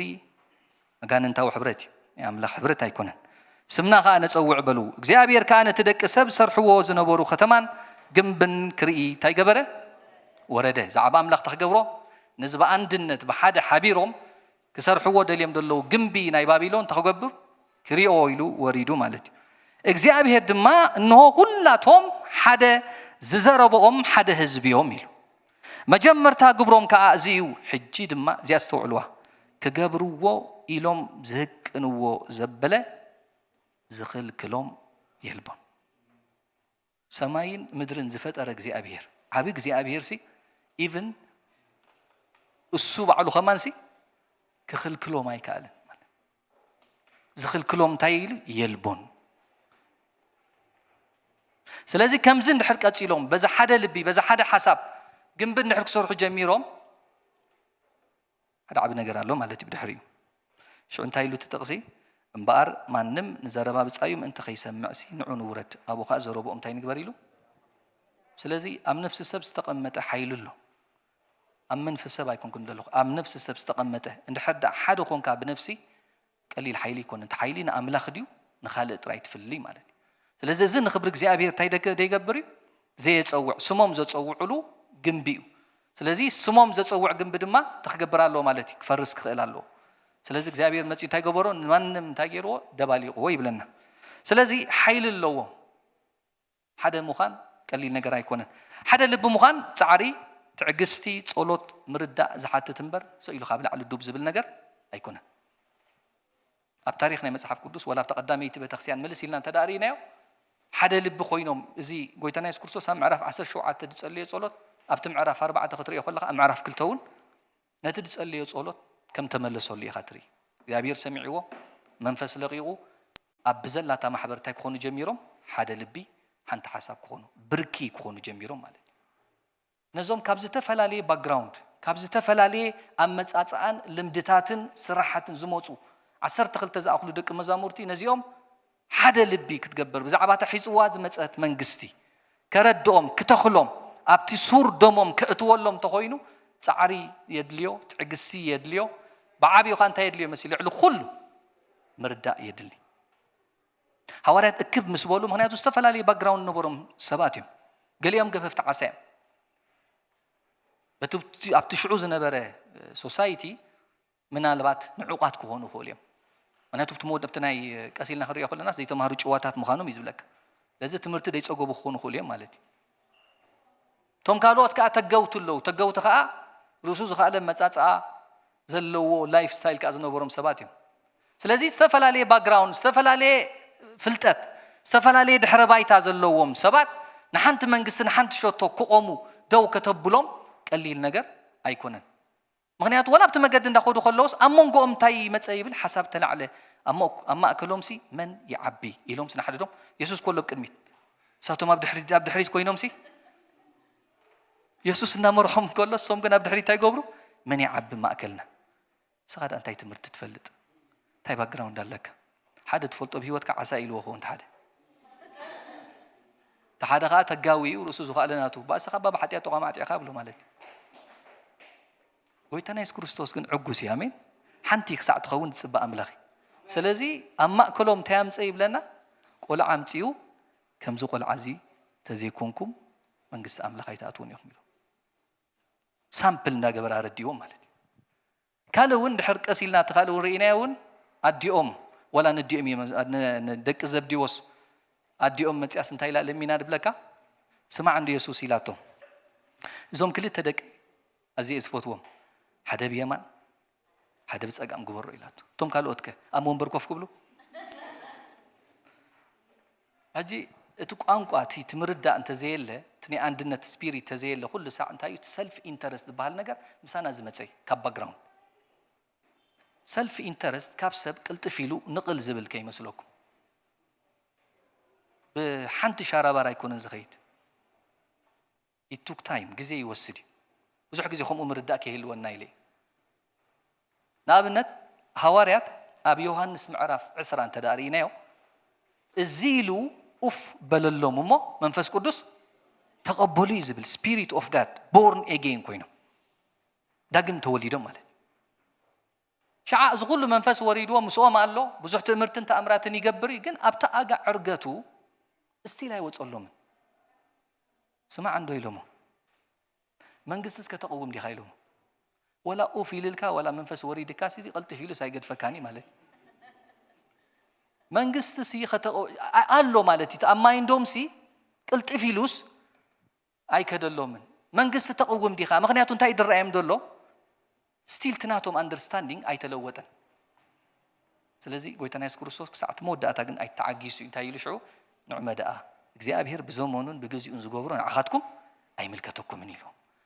እቲ ዋና ነገር ግን መንፈስ ቅዱስ ምስ መፀ ኢሉ ስሙ ይባረኽ ኣሜን ሓደ ዝገብር ንሕራ ማእከል ካሎ ግን ሓደ ትኸውን ልክዕ በዚ ኩሉ ሓሊፎም በዚ ኩሉ ባክግራውንድ መፅኦም ግን ልክዕ ኣብ ምዕራፍ 2 ተኣኪቦም እንከለዉ ይብል ሽዑ እቲ ናይ እግዚኣብሔር መንፈስ መፅኡ ክገብኦም ከሎ ኢና ንርኢ ኣሜን كملهم كله تاتقس انت اتبن حرينا ام نفس وقفهم يا تبن كورت كلوسي فلالي يكونن ابلع لنفس وقفهم ابتابي زنبور العلميتن 20 زغونو سبات ابلع لنفس وقفهم تاي تقمط يبل حجي لنفس وقفهم زورد منفس نيرو مالتي حبرات كل ساعه ابلع لنفس وقفك انت يتقلب مالتي منفس كوردالو እንደዚህ ኮይና ኣብታ ሓደ ወሪዱ ኣብታ ሓደ ተዘይ ወሪዱ እቲ ዘይ ወረዶ እነቱ ዝወረዶ ሽግር ዝፈጥረሉ ማለት ምክንያቱ ሓደ ክትከውን ተኾንካ ብማዕረ ዝምቀል ሓይሊ ብማዕረ ዝምቀል ዘተርክስ ንልብኻ ኻና በአንድነት ዘምጽእ ሓይሊ ክህሉ ክእል ኣሎ ስለዚ ኣብ ልዕሊ ነፍስ ወከፎም ድማ as a volume ኣብ ልዕሊኦም ተቐሚጡ ይብለካ እዚ ዝተቀበልዎ መንፈስ ዳግም ከውልዶም ኣይኮነ ወይ ዳግም ክውለዱ ይኮነን ብዙሕ ሰብ ከምኡ ሳይጉም ኣይኮነን እሱ ንዕዮ ዝኸውን ጸጋ ንዕዮ ዝኸውን ሓይልን ትብዓትን ዝመልእ መንፈስ ያሜን በትክክል ነቲ እግዚአብሔር ዝሃቦም ዕላማ ከተግብሩ ምእንቲ ኣብ ልዕሊ ነፍስ ወከፎም ዝተቐመጠ ናይ እግዚአብሔር ሓይሊ እዩ አሜን ስሙ ይባረኽ በዛ ሓይሊ እዚ ድማ በቲኾም ወፅኦም ስሙ ይባረኽ አሜን ትእምርትን ተኣምራትን ክኸውን እቲ ሰልፍ ኢንተረስት እቲ ናትካ ዝኾነ ርስሓት እቲ ካብ ዓለም ዘምጻኻይ ብዝተፈላለየ ዓይነት መገድን ባክግራውንድን ብምሉእ ተረሲዑ እቲ ተጋዊ ነቲ ገፋፍዓሳ ኣይነዓቆን ማለት እዩ ኣሜን ብሓንቲ ልቢ ብሓንቲ ሓሳብ ክኸዱ ጀሚሮም ማለት እዩ እግዚአብሔር ይመስገን ኣሜን ስለዚ ኣብ ልዕልነት ነፍሲ ወከፍና እግዚአብሔር ሓይሊ ይቐምጠልና ኣሜን ዶ ብሩኻት ሃሌሉያ ከምኡ እንተዘይ ኮይኑ ነዊሕ መገዲ ክትከይድ ኣይትኽእልን ኢኻ እስከ ኩላትና ኣብ ካልኣይ ዜና ምዕራፍ 30 ንውፅእ ካልኣይ ዜና መዋእል معرف ثلاثة أبزي بعل سكياس نجوس مسمته نتيت أفيوز نبرة سرعات أفيوز نبرة فرحات أفيوز نبرة نيجزي أبير نجار بزح عين السرعات أطفيها ما بزنا بورو لجزي إذا نجوس زجن كمال سخلينا نري نتابيت مقدس كتريا نتابيت مقدس زاجن بهلو إن أملاك كتملا كابتوم زجبورو نجستاتيو سلزي مدلاو بعل فاسيكا خمسة كايدومو نجوس سكياس ما نبزول لا تختم كسع مناسين إفريمن دبدبين دالا أخي نعمة دقيمنا تاي نقبر بعال نبعل فاسقات ترسع الليل سلزي فاسقانا تخنقبر لنا كنبعل لنا زلنا يا جزي قويتنا يس كريستوس أول كنا زقبرو تأمرتن تأمراتن عندها ساسة نعو أمبليفاي زقبرو سبكتات إنه وحدو نيجزاء رسخة كبري أمدلاي نيجزاء رسخة سبكتات أمدلاون دلوت الزمن مدة زمن سلزخنا مالتي احنا قن وي ويل امبليفاي امين نتنا قويتنا وعلت فاسيغا قن كنبعلينا امين يسوس قويتاي سلازا ابزي بعل فاسيغا قبعوا لهم مستاكبون اغزيابير نجر ابو حد نجر الله 10 خلت فقدي مستغزيم انت كريد 10 خلت خنبوبه اتي بقال اغزيابير زخونه تئزاز نغوسن حلاقون كغبروس حد لبي كهبم ابي يهودا دما يد املاخ كونه يبل امين أبي يهودا أنت خوين بلك الله إد أملاخ كونه حدا لبي إجزابير هيبو يهابنا حنت لبي دبت بلا يكون تنقركم الله أفكم كفيتكم تتقبلكم أترى حدا لبي مخانز خون مالتي آمين يسوع قويتاي سلازي تبغى إجزابير زخونة إزاز نجوسن حلاقون كجبرو حدا لبي كهبم أبي يهودا دم أنت كونه يبل إد أملاخ كونه لك أبي يهودا كاب مناسي كاب إفريم كاب سفلالي بوتا نجزي أبير ترسع له بزنبورو لجزي كال سرعات أتيم ما بزنبورو لجزي لك حسب أملاك مسمات سجن نزنا يجزي أبير أجندة زي تكبر منفس لزلقة يجزي أبير كأكبو جميرة أبي يرسالي بعد ما خبوا له جميرة آمين يسوع قويتاي دحري يزخونه نجر ترينا نعسران حدا نبتام عرف أتوم أبي يرسالم ترخبو دك إسرائيل كا بعبي حجوس شوعات تمعلتي بعالكجا أبعلو لواويان كهنات دمان እግዚአብሔር معالتن معالتي بمساريا موزيك እግዚአብሔር مسغانا زمرو اسكياس دما نلبتهم أبغلغلوت እግዚአብሔር أصبيقهم زستوعلو زنبورو كلهم لواويان طعم تزاربهم امين بولوتا امين سب طعم تزارب حدا لب مسكوني بزعباتهم أبغلغلوت እግዚአብሔር أصبيقهم زستوعلو زنبورو سباسي اسكياس انتي بولو مبلكا طعم زربا تزاربهم انكريج كو يتقبر وخزروا يكون عندي سقلك زروا يكون عندك خوف دبلك لذا خمسة أبزق قال تتنبأ بس قليل براكتيكالي يزارب دلله انكريج ليفت أبي تقبرك لذا نجوس سكياس ذا أكل مسيو بزعباتهم ما بقول جلوز نبور أتصبيقهم مستوكو سبات طعم مستزاربهم انكريج يمكنهم لذا زني حدا اللي بسبيريت مسمته أبتا محبر مسجانا يمت سب حدا يزملخ بحدا يدزمر بحدا خا نلعل جوز يديب مالك تزي كوينو كن كم زدور هون دحرابتي عطات امتحان دحر أنقول أنتولو زاسويا كوت تورد بوجيرا زي تنفركوب تنا عطات من تاي سلزلي أنقول سلزلي أبتلبن دحر قال ملاليو جن سب كنفركول أي تنفرني إذا أبتلب زلو نتحدى لبناي مخان سرعة كتملخو تزي كيلكا كل ساعة تاي دخون تي سب تحتي يخون تقلي يخات تيخون لعلي يخون حجي أي معرارين أبتقوبه سلازة تأملخو بمل أتلقي قوتيو أبتهزب آتيو سريحو حدا نجر أفريو أي كيدن مالتي لذي حدا لبي تايو أزوي أكداسيو እግዚአብሔር ይመስገን አሜን በተበዓል በተሸውዓተ መዓልትቲአተን መስዋዕት ምስጋና እናዕረጉን እግዚአብሔር አምላኽ አቦታቶም እና መስጎኑን ይበልዑ ነበሩ بزلوتهم محبر دما كالوت شوعات معلت خبعلو أسمرو كالوت شوعات معلتون بحقوسا بعلو سلزي extended غيرو موت معلتي سبا يسلچوني حدا اللي بتخونك أملخو أيسلچو زماري أيسلچو كل أيسلچون سلزي تحقوسو حانت اللبس سلزي خونسي even እግዚአብሔር مسمو ماليسوم شوعات معلت خالوت كاوسيهم برتا حقي شوعات معلتي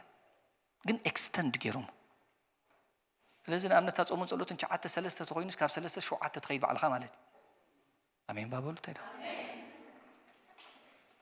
ስለዚህ ኤክስተንድድ ትገብሮ ሊሚት ዘይብሉ ዓይነት ኣምልኾ ሊሚት ዘይብሉ ምስጋና ሊሚት ዘይብሉ ምልዓል ኢድ ይኸውን ማለት እዩ ኣሜን እግዚአብሔር ይመስገን ሽዑ እንታይ ብላብቲ ጥቕሲ እስቂያስ ንጉስ ይሁዳ ነቲ ማሕበር ንምስዋዕ 1000 ብዕራይን 7,000 በጊዕን ኣምሃ ሃበ እቶም ሓላቁ ድማ ንማሕበር 1000 ብዕራይን 10,000 በጊዕን ኣምሃ ሃቡ ብዙሓት ካህናት ካ ተቀደሱ ይብል ኩሉ ይዝልቀቕ ሽዑ ኣሜን በሉ ጅኹም ኩሉ ይዝልቀቕ መራሒኻ ይልቀቕ ታውሽቱ ዘለኻ ይልቀቕ ኩሎም እዮም ክህቡ እኮ ጀሚሮም ባንቂ ጥርሓ ተሪፋ ማለት እዩ ነቲ ቤት ኣምላኽ ዝኸውን ዕዮ ነቲ ቤት ኣምላኽ ዝኸውን ናይ ኣምላኽ ነገር ሽዑ ትልብ እንታይ ይኸውን መሲልኩም ይፍታሕ ኣብ ማእከል ዘይህብ የለን ኣብ ማእከል ከዓ ምስጋና ዘለዎ ምስጋና ይህብ ገንዘብ ዘለዎ ገንዘብ ይህብ ብዕራይ ተለዎ ብዕራይ ይህብ ሎሚ ዳኹም የለን ኣድጊ ተለዎ ከዓ ኣድጊ ይህብ ማለት ሰብ ዘለዎ ንምልቃዕ ቀሲ እንታይ ይከውን ማለት እዩ ኣይተሓዝን ኣብ ልቡ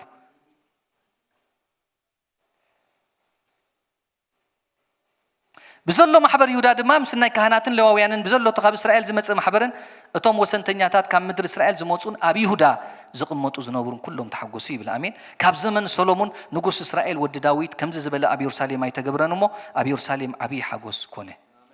سمو يبارك أتوم لواويان كهنات كأتنسيوم نتهزبي بارخوا ويب حجي تلبس لاستخفته تروحوا سلزولو منفس أملاق تراي سلزولو تي بلع لش ما تخبارك كله بتحت خوينو زي بارخ سبيلا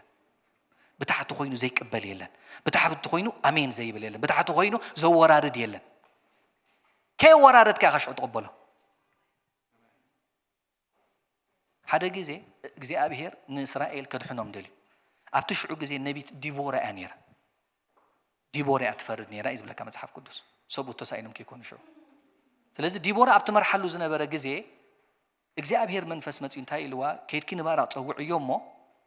ከምዝን ግበረሉ እዩ ንሳኻ ከምቲ እግዚአብሔር ዝበላ ኸይዳ ፀዊዓ ስማዕ ኢላቱ እግዚአብሔር ምሳኻይ ካብ ንፍታሌምን ካብ ዛብሎንን ሰባት ክበካ እግዚአብሔር ከይድካ እዝን ግበር ንሓለቃ ሰራዊት ሲሰራ ማዕገርገሪ ክትሰብሩ ኢኻ ኢላቱ እስኺ ምሳይ ተዘይ ከይድኪ ኣነ ከይድነ ኢልዋ ሓደ ዝተረኽበ ኣብ እስራኤል ሰብኣይሲ ንውግእ ዘይደፍር ሰብኣይ ስለዚህ ኣነ እንድሕር ከይደ ምሳኻ ኢላቱ እዛ ተኸዳደለኻ ክብረት ንዓኻ ይኮነት ንጓለን ሰይት ክትከውን ኢሉ ኢንወይቲ ውግእ ጀሚሩ ተበጊሶም ማለት እዩ ታትገር መካብቲ መጽሐፍ መሳፍንት ምዕራፍ 4 ምዕራፍ 5 ከይድኩም ኣብ ገዛም ብቦሱ ደቂ ሮቤል ድባሃሉ ነይሮም ናይ ሮቤል ነገድ እቶም ኣሕሉቅ ናይታ ነገድ ስንታይ ጀሚሮም ኣብቲ ናይ ማል ዝዓርፋሉ ከባቢ ኮይኖም ሲ ኮፍ ኢሎም ሲ እዚ ዝግበር ዘሎ ሲ እንበርዶ ካብ እግዚአብሔር ዓበይቲ ምርመራታት ልቢ ነበረ ይድብል እስከ ንዑናይ መጽሐፍ መሳፍንት ሞንዑናይ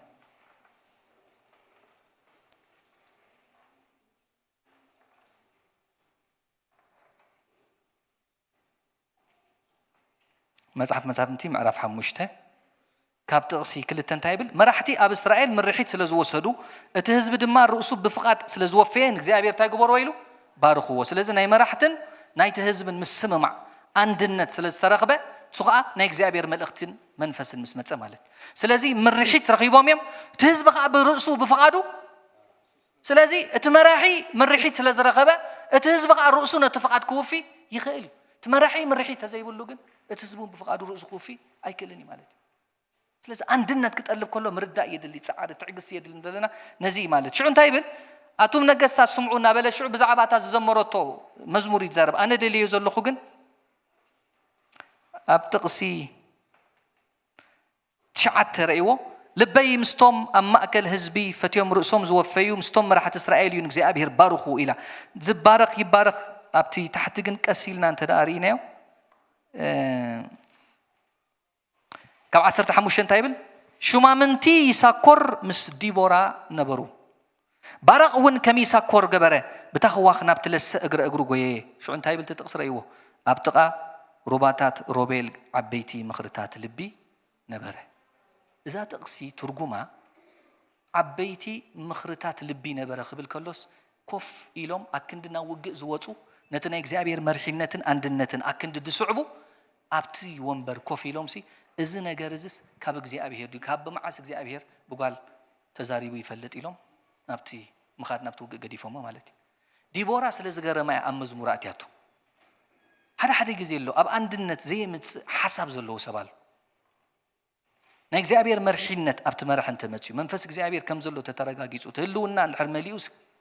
أتبتحد له متان perfectly كبارخسي أبتحت انت هيد اللي مخرطات اللي بأيد اللي شو أنت يبل تتقصي تحت وردي لا سلام أنت هيك عندور قاصوت تسمع أما أكل دم بيتها تباجع كوفل كان عم يزارهم دلا أبتقى رباطات روبين عبيت مرمراتات لبي نبراي سلازي እግዚአብሔር ይባረክ ኢየሱስ ጎይታ ያሜን ካብላዕሊ በረኸት ክትወስድ ካብ ትብላዕሊ ዘሎ ኣብቲ ኣውቶሪ ዘሎ ብላዕሊ መጽዩ ሓደ በረኸት ክትቅበል ተኾን ካምባር ኣብቲ ታሕቲ መቀበል ይደልዩ ትመቀበል እዩ ሕጂ ተዛርበና ደሎ ማለት ኢየሱስ ጎይታይ ክብርና ኣምላኽ ይኹን ስለዚ ኣታጠቕሲ ሽዑ እንታይ ትብል ጸሎቶም ድማ ኣብ መቅደስ እንታይ ገበረ ተሰምዐ ትብል ሕዳሪና ታጠቕሲ ከመይ ትብል ኣብ ከላይ ዜና 30 መወዳእታ ፍቅዲ ንሕዳሪናዮ ጸሎቶም ኣበይ ኣተወ أم مقدس أتوه أم بوامون تبقى لا إزينا موال دلا ثلاثة فقد نيمود أتعسرين شعات تريخ ما توم لواوين كهنات كا تنسيهم نتزب انتي قبر ويول بارخوه دمصهم دم ما تسمعه صلوتهم أب سماي أب تقدست ما حضروا أتوه زأتو صلوتي يخون الكامين دسمع صلوتي يخون فلذي أما أكل كم زي أما أكل ويابز كابخا العلي لو خيدو تطو دبل صلوت يبل كان شعو تخيلوا مقدس እግዚአብሔር ይዛቱ سمو يبارك هاليلويا ስለዚህ አገዳስነት ሓደ ልቢ ኣብ ማሕበር ኣምላኽ ኣሕዋተይ don't take it easy ኣዝዩ ኣገዳስ እዩ መንፈሳዊ ጭውነት እዩ ሓደ ልቢ ሰሚርካ መኻት ቀሊል ኣይኮነ እግዚአብሔር ይመስገን ገለ ካብታ ኣገዳስነቱ እምበር ምስ ግዜ ሕጽብ በላ ነጥብታት ክንርኢና ኣገዳስነት ናቱ ቀዳማይ ሓደ ልቢ መኻን ንዕዮ ኣምላኽ እንታይ እዩ ኣዝዩ ሓጋዝ እዩ قويتا يبارك أمين اسكا أب كلا أي نجست معرف 10 فقدي 10 حموش نخيد كلا أي نجست معرف 10 فقدي 10 حموشته كابو مسكدخا يوناداب ودريكاب كقبابلو خلو رخبو سلام إلو دما كم تلبي مسلبخا زلو لبخا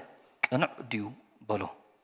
يوناداب كا كم يبله كم أنت دا أخوينس إيدك هبن نبلو إيدو دم هبو نفسر الله أنابو أديبو نع مساي مو كن أتين جزء أبيه الرئة دم بله أبتسر الله أخا أو التحيل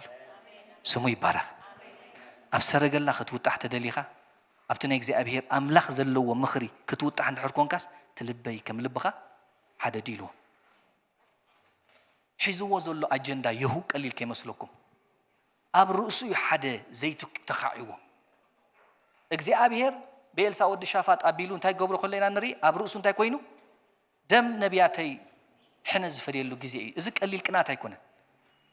ኣብቲ ዝሓለፈ ዘመናት በብዙሕ መገዲ ኤዛቤል ተጸዋወቱሉ ዓይነት ኣከያዳ ብሙልኡ ንዑ ንኸፍር ዝተቀበሰብ ስለዚ ዘይትሎ ኣብ ርእሱ ሓሳብ ኣምላኽ ኣሎ ዕዮ ኣምላኽ ኣሎ ነዚ ዘይት እዚ ዝኸውን ብቑዕ ልቢ ቅኑዕ ልቢ ሓደ ልብስ ኣለካ ዲምሳይ የብልካን ኢሉ ስለዚ ከምቲ ልበይ ልብኻ ታዩ قنوع ديو إلوه لك نزع يزو يدو خبا خلنا نرده of course كم تلبي خاز السيم كمون خبل جن background رأيونه تي يونا دا ودراكي بزبال أبتفتان عيوك زي أبير كأتو درجم قبل تخوينسي يونا دا داري كابتي هزبي فلي لهم دون كان زدخوليهم ويني زي ستيو كفاءات زي فلتيو دون كانوا مستهزبي كونن أبوهم عزيزهم كسا إرمياس دحر كزارة كل رأينا يا خوينا سكيت نابن داري كابو مخيت وين قرب مولم وين ستيرة أي ستين شجب الرم إلو أبوناس عزيزنا إلو إذا نايسبت إذا سمعوا مسي وين زي ستيس إذا بزس أنت خوينين عيدي سمعني إلو مال سلزك كم باكجراوند زمت يوناتان ودراكيب مال سلزي كم تأنا لبي تلبخا خمو دي كونوا عدي إلو هو قني إلو كمو سلزي بل أنت خجبر كلنا نريشوا بزح نجر كون كلنا نري كبرنا أملاخ أمين ስለዚህ ትልበይን ትልበኻን እንታይ ኢልዎ the same ዲልዎ هو the same ናይክሊቴና ልቢ ሓደ ኢልዎ ሓደ ስለ ዝኾነ ክንከይድ ንኽእል ኢና ኢልዎ ስለዚህ ንዕዮ ኣምላኽ እንታይ እዩ ኣዝዩ ሓጋዝ እዩ ሓደ ልቢ ንድሕር ኣብ ልቢ ተዘይተሰማሚዕካ ከምቲ ናይቲ ሰብ ቅንኣት ተዘይብልካ ኩሉ ግዜ የጉድዑኻ እዮም ነዊሕ መገዲ እውን ክትከይድ ኣይትኽእልን እያ حدا مردا أنت زي بلكا نويح ما قدرت كده يتخلنا لازم እግዚአብሔር ንዕዮ ዝኸውን ሓንቲ ልብ ዘለዎ ሰብ ይሃበና አሜን ምክንያቱ እትዕዮ እግዚአብሔር ኣዝዩ እንታይ ሰፊሕ ምርዳእ ሰፊሕ ምግስጋስ ዘድልዮ ስለ ዝኾነ ብሓደ ልብ ጥራይና ክንከዶ ንኽእል ታ መንግስቲ ከዓ ትገዝእ ግዝኣታት ተስፋሕፍሕ መዓስያ ሓንቲ ልቢ ምስኮና ጎይታ ይባረኽ አሜን ብዙሕ ግዜ ኣብዚ ንዕዮ ኣምላኽ ክትዓይ ክትሓስብ ከለኻ ክትጎይ ከለኻ ብዙሕ ቻሌንጅ ኣሎ ነህምያ ነታ ዝፈረሰት ናይ ኢየሩሳሌም ቀጽሪ ክነድቃ ኢሉ እግዚአብሔር ሓሳብ ምስ ሃቦ ናብ ኢየሩሳሌም ምስ መጸ ብዙሕ ቻሌንጅ ኣጋጢሞ እዩ ጦብያ ኣሎ ሳምባላጥ ኣሎ ጌሸም ዓረባ ኣሎ እዞም ኩሎም ዚኦም ኣያስርሑኻን ነዚ ኩሉ ዓይነት ቻሌንጅ ግን ከመይ ገይሩ ስዒርዎ እንድሕር ኢልና እቲ ሓሳብ ከመይ ገይሩ እዩ ናብቲ ህዝቢ ኣቕሪቦ ብጣዕሚ እዩ ዝገርመካ ጥበብ ዘለዎ መልክዕ ናብቲ ህዝቢ ኣቕሪቦ ጥበበኛ ብዝኾነ መልክዕ እግዚአብሔር ኣብ ልበይ ሓሳብ ሂብን ኣሎ ቀጽሪ ኢየሩሳሌም ፈሪሱ ኣሎ ከመይ ጌርና ኾፍ ክንብል ነቲ ህዝቢ ውሕሉል ብዝኾነ ጥበብ ገይሩ ናብቲ ዕዮ ክእትዎ ኸሎ ኢና ንርኢ በዓል ጦብያ በዓል ሳምባላጥ ከዓ ለይቲ ብምልእታ እንታይ እዮም ዝገብሩ ዝሓስቡ ከመይ ጌርና ንትዕዮ ስለዚ ዕዮ እግዚአብሔር ክዕየ እንተ ኮይኑ ሰይጣን ስቕ ኢሉ ኣይርኤካኒ እሱን ኣጀንዳታቱን ኣብ ልቢ ሰብ ንሓደረ እንታይ ድገብረካ ንድሕሪት እዩ ዝጎተካ ሕለ ኣብ ከምዚ ግዜ አንድነት እንተሎ ጥምረት እንተሎ ሓደ ልብ እንተሎ you can face the challenge ስሙ ይባረኽ አሜን ምክንያቱ ናይ ሓውኻ ደገፍ ስለ ዘድልየካ ኣብዚ ሰዓት እዚ እንድሕር ደኣኒ ምስቲ ዝፈረሰ ቀጽሪ እንድሕር ደኣ ኩሉ ሰዕ ኣብኡ ጥራይ ኣተኪርካ እንኳዕ ፈረሰ ትብል ትኾንካ ኣይዕየኒ ኣይህነፅኒ ስለዚ ደገፍ ዘድልዮ ዕዮ እግዚአብሔር ደገፍ ስለ ዘድልዮ ከምቲ ልብኻ ልበይ ኢሉ ምክንያቱ የሁ ኸይዱ ንደቂ ኣከኣብ ነቲ ዘርኢ እግዚአብሔር ከጽንቶ ስለ ዝደልየ ነዚ ዘርኢ ከጽንቶ ኮይኑ ሓገዝ የድልዮ ዶ ኦፍ ኮርስ ሓገዝ የድልዮ እዚ ዘለና መወዳእታ ዘመን ግዲ ኮይኑ እቲ ልብሲ ሰሜን ምስ ደቡብ ኣይቀራረብን ብዙሕ ግዜ ክትሪኦ ከላ ተሓደ ናይ ብሓቂ ንጸሎት ተጊዩ ክመጽእ ከሎ ተሓደ ከዓ ንጸሎቱ ድሰብር ኣብ ዝጎኑ እየተገ ማለት ትጸሎት አንድነት የብሉን ስጥመት ሪትም የብሉን ቅኒት እንተዘይብሉ ኣብ መቅደስ ኣምላኹ ንኣቱን ኣይሰማማዓካን ዛስዋዩ ኣተኪሩ በአንድነት ፍጹማት ክኾኑ ካብዚ ኩሉ ድጽለ ጸሎሲ ንምንታይ ኣብኡ ኣተኪሩ ኢየሱስ ክርስቶስ ኢልኩም ተኣምኑ ኣገዳሲ ስለ ዝኾነ ሓንቲ ጸሎት ያሪከር ተገይራ ኣብዚኣ ሰኻ እንታይ በአንድነት እንታይ ክኾኑ ፍጹማት ክኾኑ እዚኣ እኮ ይጸልዩ ጎይታ ዝኣክል ሰማይ ምድሪ ዝፈጠረ ዝኣክል ኣተኪሩ ኣብኡ እንድሕር ጸልዩ ዋይኖት ንሕና ከም ኢልና ደይ ንጸልዩ አንድነት ፍጹም ክትከውን ምስ ሓውኻሲ ጥቡቕ ዝኾነ ርክብ ክህልወካ ኣብኡ እንተዳ ዘይሰሪሓታ ማሕበር ነዊሕ ጎደና ክትከይዳ ይትኽእል ኣብ ማእከል እንዳኣተወ ምክንያቱ ኩሉ ግዜ ካብ ዝነቕዒ ተመን ድወፅእ ካብ ዝነቕዒ እንቅርቢት ድወፅእ ክፍተት ተሎ ድሕር ደኣ ከምዚ ነቓዕ እንተሎ ኩሉ ሰዕ እንስሳታት ኣብኡ እዮም ድወፁ እዚ ንኸይከውን እግዚኣብሔር ብዙሕ ግዜ ልብኻ ይሕሎ ልብኻ ይረግእ ልብኹም ኣይሸበር ልብኹም ከምዚ ኣይኹን ህይወት ትፍልፍለሉ እያ ከምዚ እንዳበለ ኣብ ልቢ ዘተኩር ሰንተር ናይቲ ዕዮ ልቢ ስለ ዝኾነ ጎይታ ይባረኽ አሜን እቲ ካልኣይ ንሪኦ ድማ ሓደ ልቢ ምዃን ንጸሎት ኣዝዩ ሓጋዝን ቅልጡፍን ይገብሮ ሓንቲ ልቢ መሓዝ ማለት ሕጂ እቲ ትጽልዮ ዘለኻ ጸሎት ስፒድ ይውስኸሉ እስከ ኣክትስ ምዕራፍ 4 ግብረ ሐዋርያት እስከ ንርኢ فقد 23 ግብረ ሐዋርያት معرف 4 فقد 23 مستفتحو خا ناب صبم كيدوم ليقاونت خاناتن عبيتن زبلوو كله تزاربوهم ازي مسمعو بحنس حبيروم دمصوم ناب املاخ العلوم بلو وسماين مدرن بحرن اباتاتن زلو كلن زغبركا غويتا كمتي بمنفس قدوس باف ابونا داويت باريخا زبلكايو سلامنتاي حزاب حرقو حزبس كنتو حسبو ነገስታት ምድሪ ተላዕሉ ተሞኳንንት ድማ እግዚአብሔር መሲሁን ክትጻረሩ በሓደ ተኣከቡ እቲ ኢድካን ምኽርኻን ክኸውን ኢሉ ቅድም ዝመደቦም እንት ክገብሩ በሓቂ ሄሮዶስን ጶንጢዮስን ፊላጦስን ምስ ህዛብን ምስ ዓሌታት እስራኤልን ኮይኖም ነቲ ንስኻ ዝቐባእካዮ ቅዱስ ወድኻ ኢየሱስ ክርስቶስ ኣብዛ ከተማ እዚኣ ንምጽራር ተኣከቡ ሕጂ ድማ ጎይታይ ናብ ምፍርርኾም ረአ بسمت قدس ودخا محواي حموماتن تأمرتن تأمراتن كخون إدكا زرقح نبارودكا دما بخلو تبعات قالك خزارو بحبهم مسلم منوخا تتأكيمهم لازم لو سفرة تناوزت كلناتهم كأمنفس قدس ملؤو قال أملاخ بتبعات تزارو سمي بارخ سو حدا تشالنج مجي تي تأتموسفر نو ناي ونجيل نودى أملاخ ممسكار سلا زي بقع سلا زي مجي حدا متصراري مجي ስለዚህ ምጽራር ምስመጸ ጸሎት መጽ በሐንት ልቢ ኣብ ቅድሚ እግዚአብሔር ተኽገብሩ ጀሚሮም ክጭሁ ጀሚሮም ጎቦ ልቢ ዝባሃል የለን ሓንቲ ልቢ ጸሎት ስምረት ልቢ ይሐድድ is a communication module ልክ ንኩላቶም ዝኸውን ናይ እግዚአብሔር መንፈስ ከአምላክ ነፍሱ ከፈም መጽ አሜን እግዚአብሔር ፍጹም ዝኾነ immediate ዝኾነ ሪአክት ክገብር ኮለና ንሪዮ ስለዚህ ሓንቲ ልብ እንድሕር ኮንካሲ አክሰለሬት ይገብረሎ ማለት እዩ ነተናት ጸሎት ከይተረፈሲ ስፒድ ይውስኸሉ وانتي قديس قال امو سبيد كتوسخ ام حبر ديتبل نحن تصلت حزني عمتات كابن خيدسي حبر الناس اقلطف بالكاسي اورد بالكا ما خادي ስለዚህ ቅልጡፍ ሙራት ክኸውን ተኮይኑ ሕጂ እዚ ይጠልብ መጽሐፍ ቅዱስና ክሊርሊ ስለተዛረበና ማለት እዩ ሳልሳይ ንሪኦ ድማ ሓደ ልብ ምዃን እታ ማሕበር ኣይትድፈርን ዶባታ ከዓ ኣይስገርን ስሙ ይባረኽ ሓደ ልብ እንተኾንካ እታ ማሕበር እንታይ ትኸውን ኣይትድፈርን ዶባታ ስቂሉ ጥል ድብል ኣይስገርን እስከ ንዑናይ ምዕራፍ 5 ግብረ ሐዋርያት أبزي انتهي دبل قال له مسيلكم حنانيا زسمو سبعي مس أبيرا سبيتو مدرو شته كابتوا جوخا مس سبيتو تماخيرو مقيلو أطرفه نتحد مقال دما أبتقى أجر حوارات أمبرو هيبوكراتيك سبيريت بالز نايفري سو منفس مدرو زشوط أو بملأت نب حوارات زوم تزول لخان تايدو بفركي حزوي بفرك متي مالتي لازم تايدو له كابتوا جوخا مس سبيتو تماخيرو مقيلو أطرفه نتحدى مقال دما ابتقى اجر حواريات امبرو بيتروس كا بالحنانيا نمنفس قدوس كتحسو كواغات مدرخ امقيلكا تحبسي سلمتاي سيطان لبخا ملؤو كي تشطس نات كادو ينبرن مشيت قايوس ابيت كادو ينبرن كمي غير كان ز نغرز بلبخا حسب كايو نا املاخ امبر نسبح حسخان بلو حنانيا زقال ز مسمعه ودقه نفسو اوصت اتوم از سمعو زبلو كلهم كا ازيوم فرحو يبل because there is glory أبتا محبرتي قال له glory قال له نيجي أبيهر منفس قال له كبيد glory له أتات نحد أرينا أبتا ونجيل عسى شو عت زنببني نحد أرينا لحرت ملسينا مالت بقى عندنا تفتصومات كخونو ما أنتسي تذهب كان خبري نعتاتهم هب كومي دبل سلازي أتي أبا يزول له خبري أبقوم كعي بملقات سي أتمنس أفنتاي دبل له حد اللبي سلازي تجلوريوس محبر كتكون تقويناسي أب حد لبي أب حنت نفسي أب حنت حسب أب حد بركي كنت متسأل وقتها محبر مالت تمنسأ في حد لبي سلازي تخبري هاب قوة مزبل دلو حجي أورد نستوهابو كبري كعيلو تقوينا ماتا محبرسي بأندنا تفتسومات يخونو زبل تسألوت يدل مالت مستتسأل لي قويتانا يسكروسوس براكتيكالي تسألوتو تملي سلي سمو يبارك آمين أبزوم تسأل لي محوارات عندنا توم حبرتهم نرئي لنا أوردي سلازي دفيرو خاطو يكألن مس سبيتو يتمخيرو أبجوز أخوينوسي من البات تيلو هم يدخون أي تصحفن قد من البات زي ما حبر زي أساسا دلدل تبلتك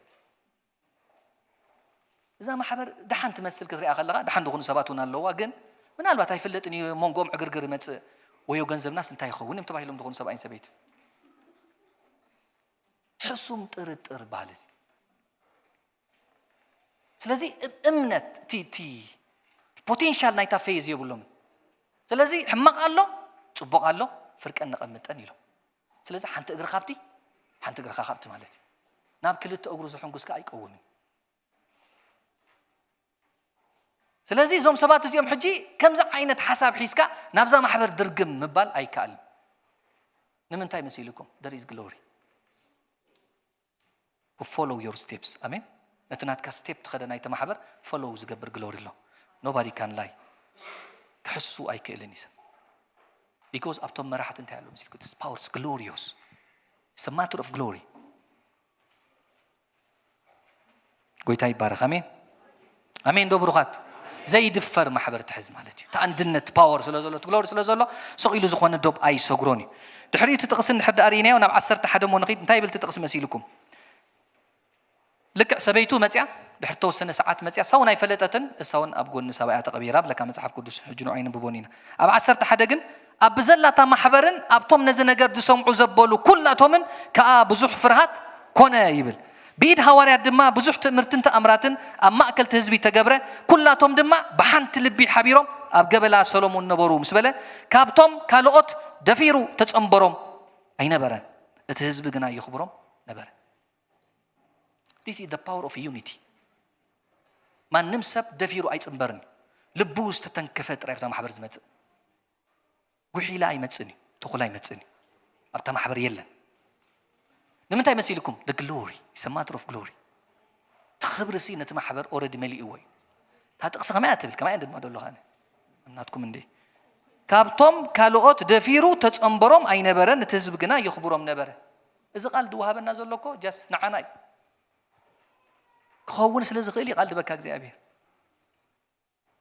ተኣምኑ ዲኹም ሓደ ልብስ ገብር ክእል ዶ እግዚኣብሔር of course ስለዚህ ማንም ደፊሩ ኣይጽምበርን እዩ ማንም ደፊሩ ኣይልዕልን እዩ ከምኡ ዝብል ዶ ተቐዳመይቲ ሃዋርያዊት ቤተክርስትያን ንዓና ዝገደፉልና ከመይ ግን ስቲል ናብኡ ገጽና ንኸይድ ኣለና ጎይታ ይባረኽ ኣሜን ኣብ ሓደ ደው ኣይንብልን ኢና እናሰጎምና ንኸይድ ሰባት ኢና ስሙ ይባረኽ ኣብ ግብረ ሃዋርያት ምዕራፍ 8 እውን ሓደ ታሪክ ኣሎ ምስቲ ግዜ ምእንቲ ክኸይድ ኣብቲ ግብረ ሃዋርያት ምዕራፍ 8 ከዓ ስምዖን ዝበሃል ጠንቋል ኣሎ ናብዛ ማሕበር ክመጽእ ኦልሬዲ ልቡ ስለ ዝመልኣሉ ክኸውን ይኽእል እዩ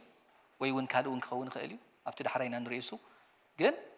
ፊልጶስ ወሪዱ ወንጌል ምስ ሰበኸሉ ወንጌል ተቐቢሉስ ናብ ምን ጠቢቑ እዩ ዝብለካ ናብ ፊልጶስ ወንጌላዊ ጠቢቑ ፊልጶስ ከዓ ብዓቕሙ በታ ደረጅኡ ታልቡ ስለ ዘይበፅሓ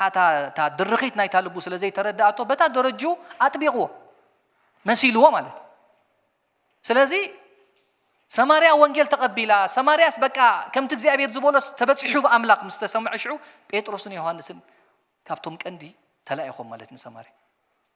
ሽዑ ጴጥሮስን ዮሐንስን ነቶም ዝኣመኑ ዝተጠምቁ መንፈስ ቅዱስ ስለ ዘይወረዶም ኢዶም ሰንበሩሎም እንታይ ኮነ ይብለካ መንፈስ ቅዱስ ተቐበሉ ይብል ስምዖን ከዓ ኢሉ ሽዑ ጠንቋለ ማለት እዩ ነታ ምድሪ ሰማርያ ዘስተንክር ዝነበረ ሓደ ነገር ሽዑር እዩ ዋ ብኢድ ሃዋርያስ እንታይ ክኸውን ርዩ ትእምርትን ተኣምራትን ክኸውን ምስ ረኣየሲ በሉ ከምቲ ንስኹም ትገብርዎ ኣነ ከዓ ከምኡ ክገብር ኢሉ ገንዘብ ኣምፂኢሎም ሽዑ ጴጥሮስ ኣብኣ ተዛሪቦ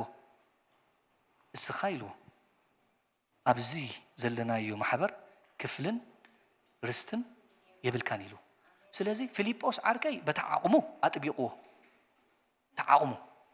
ጴጥሮስ ግን ተጊርዎ ፈልይዎ ስለዚ በአንድነት እንተለኻ ኣነ ዘጥበቕክዎ ዶ ይተረዳእንስ እስኻ ትፈልየለይ እዚ ኮይታ አንድነት ዘገድሰካ ማለት እዩ በታ ጸጋ ናይ ፊልጶስ ኣጥቢቕዎ ሒዝዎ ይኸይጸኒሑ ማለት እዩ ግን ካብኡ ዝሕይል ስፒሪቹዋል ቴሪቶሪ ዝፈልጥ ሰብ መፅኡ እስኻ ኢልዎ ክፍኣት ልብኻ ጥዑይ ኣይኮንካን ኢሉ እዚ ማሕበር ግደ የብልካን ስለዚ ካብ ፊልጶስ ተፈለይሉ ካብ ፊልጶስ ፈልይዎ ማለት እዩ ኣብ መንጎ ፊልጶስን ኣብ መንጎ ጴጥሮስን ሓድነትን ልብን ተዘየለ ግን ኣጥቢቕካ ትኸይድ ጠንቋል ሒዝካ ትዓበ ማለት እዩ this is what the bible says ስለዚ ካብዚ ዘለኻ ክፍኣት ልብኻ ክትንሳሕ ኣምላኽ ክቕበለካ ግን እንታይ ገበር ኢልዎ ጸሊ ከመይ ትብል ታጠቕሲ እግዚአብሔር ክሓድገልካ ምሕረት ክገብረልካ ግን ጸሊ እግዚአብሔር ናይ እግዚአብሔር ነገር ትርኢ ኢሉ እዚ ሰብኣይ እዚኦም ድብልዎ ስለዘይ ተነስሐ ነዚ ናይ እንታይ ዓይነት ምንቅስቃስ እዮም ድብልዎ ኖርሲሲዝም ዝበሃል ዓይነት ምንቅስቃስ ካብቶም ቀንዲ ሜን አክተርስ ዝነበረ ሰብኣይ እዮም ድብልዎ አንጻር ናይ ኒቆላውያን ምኽሪ ከምኡ ዓይነት ምኽርታት ኣብቲ ናይ እግዚአብሔር ማሕበር እንዳምፅ ነታ ማሕበር ሕንፍሽፍሽ ዘእተወላ ሰብኣይ እዚ ሰብኣይ እዮም ድብልዎ ባይብል ኮሜንታተርስ ማለት እዩ ኣይተነስሕን ኣይተመልሰን ስለዚ ይዕሽካ ንግዚኡ ጠቢቕካ ትጸንሐሲ you can recognize it ብመን ግን ተልካ በቲ ግሎሪየስ ሓውኻ ስሙ ይባረኽ ኣሜን ሓንቲ ልቢ ኣገዳሲ ኣብ ማሕበር ተሓደ ዘጥበቆ ተሓደ ይፈልዮ እዚ ሕጂ ብምልኣት ኣብቲ ማሕበር ንኽስራሕ ኣገዳስነት ማለት ናይ መወዳእታ ሓደ ልቢ ምዃን እታ ማሕበር ክብሪ ዘለዋን ምድሓን ነፍሳት ዝረኣየላ ትኸውን ክብሪ ይበዝሓላ ከም ትኽብለኩም ጸናሕኩ ብዓቢኡ ግን እንታይ ትኸውን መሲልኩም ነፍሳት ይበዝሑላ ንምንታይ መሲልኩም ኣብቲ ጥቕሲ ግብረ ሃዋርያት እንታይ ድብል ኣብቲ ምዕራፍ 2 ነፍሳት ከዓ እግዚአብሔር እንታይ ገብር ነበረ ብለካ ስለዚ ሓንቲ ልቢ እንተኾንካ ወላ እግዚአብሔር ንባዕሉ ኸማ እንታይ ይገብር መሲልኩም ኣብ ስራሕ ኢኻ ትእትዎ ሞር ስራሕ ንኽሰርሕ እዩ ዝድረኽ ስለዚ እንታይ ይኾነልካ መሲልኩም ነፍሳት እንታይ ይገብር ኣብቲ ማሕበር ከዓ ይበዝሓልካ እግዚአብሔር ይመስገን ምዕራፍ 4 ግብረ ሃዋርያት ፈቅዲ 33 ከምኡ ድማ ምዕራፍ 2 ፈቅዲ 43 ዘሎ ቃል ኣብ ገዛኹም ረእይዎ እግዚአብሔር ይመስገን ኣሜን ስለዚ ሓደ ልቢ እንተኾንካ ንዕዩ ኣምላኽ ኣዝዩ ሓጋዚ ሓደ ልቢ እንተኾንካ ንጸሎት ሓጋዝን ቅልጡፍን ሓደ ልቢ እንተኾንካ እታ ማሕበር ኣይትድፈርን ዶባታውን ኣይስገርን ራብዓይ ድማ ሓደ ልቢ እንተኾንካ እታ ማሕበር ክብሪ ዘለዋን ነፍሳት ዝበዝሑላን ማሕበር ትኸውን ማለት እዩ ስሙ ይባረኽ ኣሜን ክንትንስኢና ሞ ክንጽሊ ኢና እግዚአብሔር ይባረኽ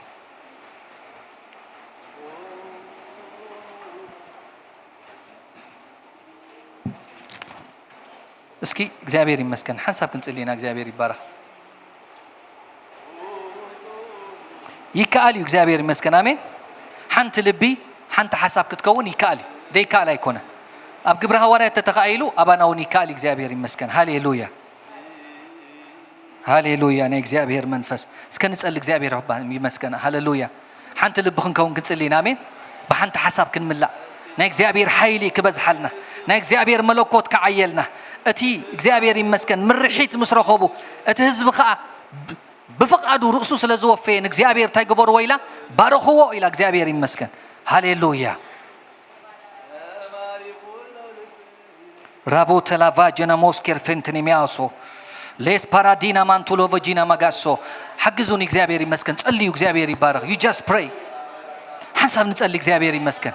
ሓንቲ ልብ ሙኻን ይካል እግዚአብሔር ይባረክ ሓንቲ ብርኪ ክትከውን ይካል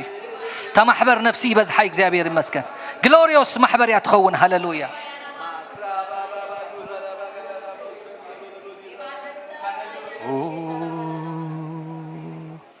كندي كنبلو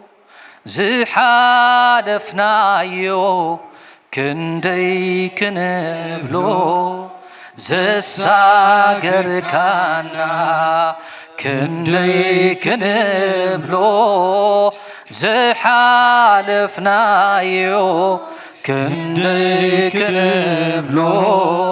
زساقر كانا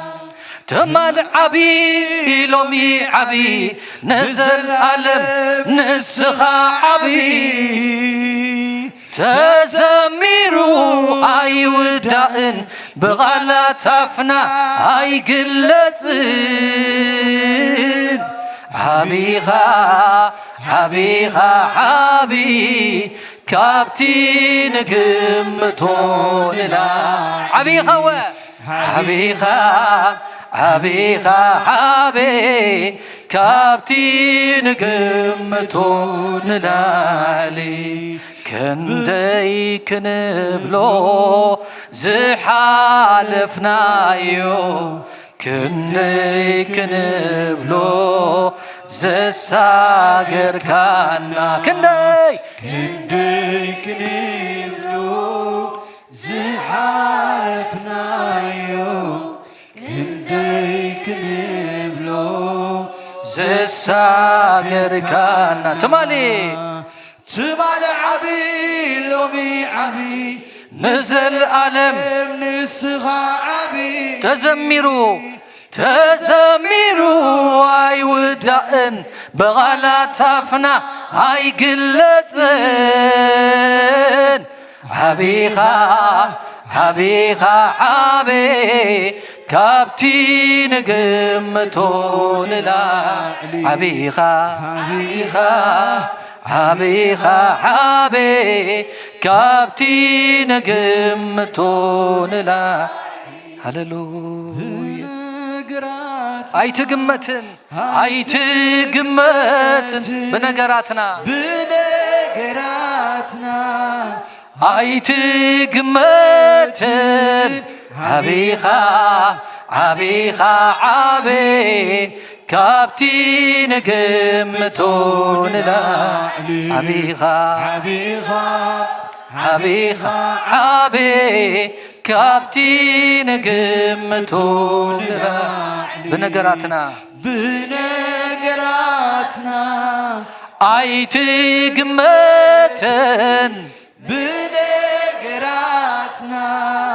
أي تقمتن حبيغا حبيغا حبي كابتين قمتون لا حبيغا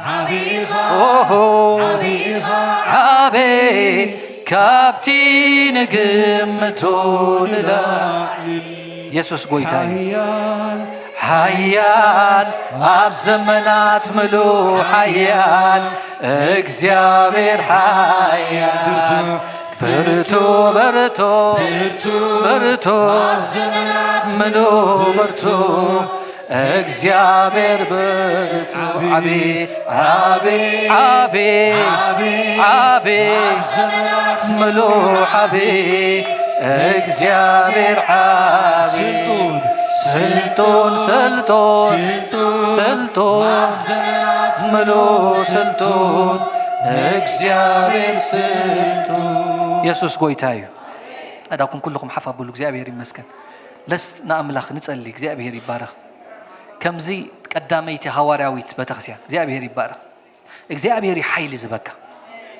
ኣብ ልዕሊ ነፍስ ወከፍና ኃይል ይቅመጥ አምላኽ ይመስገን ንነፍስ ወከፍና ዝኸውን ቃል ኣለዎ ንነፍስ ወከፍና ዝኸውን ኃይል ኣለዎ እግዚአብሔር ይባረኽ በመጎስካ ንኸረነይ ተጽንዖ ኢሉ እግዚአብሔር ይመስገን ሎሚ ከረንኩም ይጽና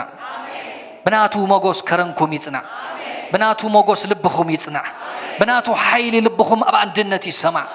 بنازريتو بيسوس سم እግዚአብሔር ይጽልልሁ ካብ እግዚአብሔር ኢድ አምላኽ ኮነ ከም ተጻፈ ኣብዚ ማሕበር ኢድካ እናዓበየት ትኽት እናዓዘዘት ትኽት በጎይታ በኢየሱስ ክርስቶስ ያው ሽም እግዚአብሔር ከም ተቀዳመይቲ ንዓኻ እግዚአብሔር አቦ ዘምለኸት ነትዕዮኻ እግዚአብሔር አቦ ናባና ዘብጽሕት ሐዋርያዊት ቤተክርስቲያን بزلو تمحبر أب عالم زلو نابز أندنت كأتو نتسأل لنا بإيسوس كريستوس ياوشم زيابير أبو أب أندنت حيل اللو لو من نتسألي بأندنت فتسومات كنكون زيابير بلبي خنسمامع نفس وقف سب كند بقافو بأجروك خيد زيابير أبو نفس وقف كند بقافو ببركوك خيد نفس وقف سب زيابير كند بقافو بسألوت كخيد لو ما أنت نتسأل لنا بقول تابي يسوس كريستوس ياوشم نتسألي ناي برك سبات كبرنا እግዚአብሔር አቦ ወስላታ መልሐስ ካብዝ ማሕበር ይሰበር ክፍአት ካብዝ ማሕበር ይሰበር ጸያቂቶ ዘበለ በኢየሱስ ስም ይሰበር ክብሪ ይኹነልና ሞገስ ይኹነልና እግዚአብሔር አቦ ከምታ ዝተወቀበት መርዓት ከማኹን ኮነልካ በአንድነት ክንፍጽም እግዚአብሔር ዳአና ኣብ ድሕሪና ዘሎ ክንርስዕ ደግፈና ነጥብ ቅድሜና ዘሎ ክንመጣጠር ደግፈና እግዚአብሔር አቦ ብሽም ኢየሱስ ክርስቶስ ንጸልይ በአንድነት ፍጹማት ክንከውን ስለዝደገፍካና ተመስገን ስለ ህዝብኻ ተመስገን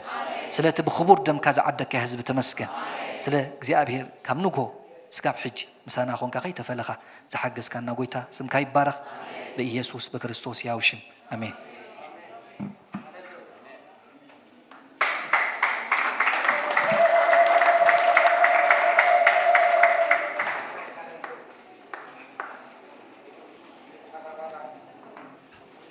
هاللويا كبرنا قويتا يخون كبرنا أملا يخون يسوع قويتا أمين صحيح يكون وفرين أمات لما عندي أمين أما أدي سياء يتزخونه أب حبرت سياء يتزخونه نجار كاركتر بحري زربا خلو كرجف أمين يس ونياتو نحبرت أخذ قبره تحلوه أخ ما أسر سلام تاعت قبره تحلوه نتحبرت منفس ما أسر سلام غيركم كتحلوه تهيجادلو مقدال كالله مالتي أملاحي مسكن أمين كبرنا أملاحي خود يسوع قويتاي جزينا سبز خلي دفانو سبات هاللونا لومون سومن يا خوين هذا الله شيخ جابر مسكن كلتا فاميلي اللونا دفانو مالتي أبزخ مالتيهم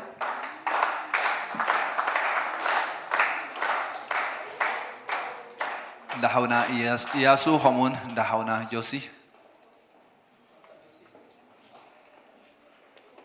دحونا جوسي كم خان دحونا ياسو سراويت أبيلو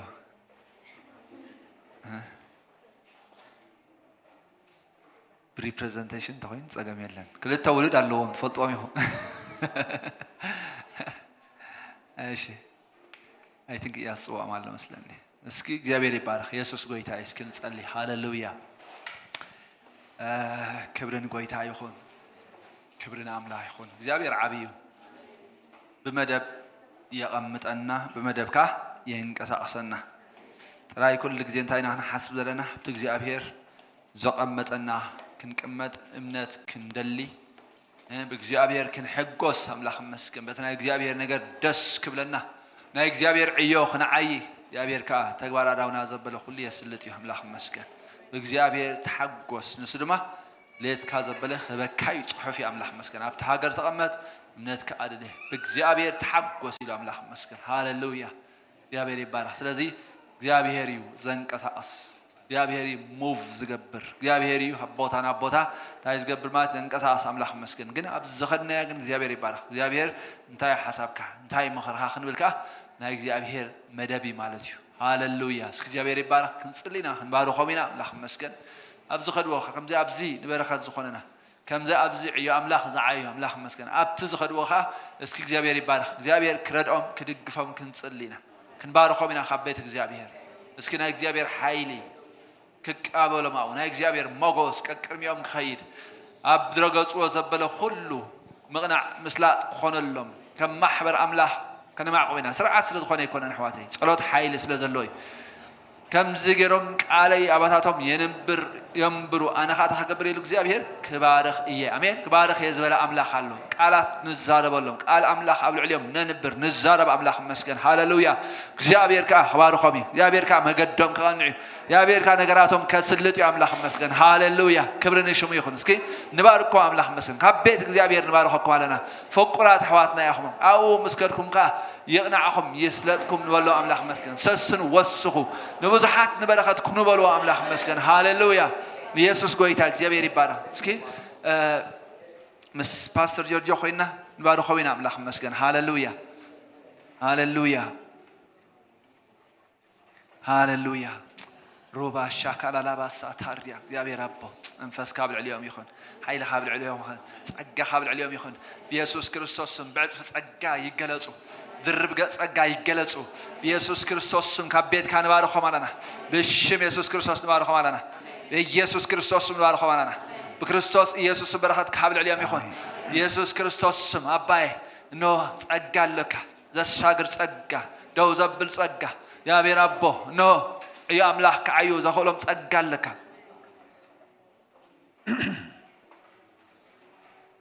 كبرين إجزاء ربنا يكون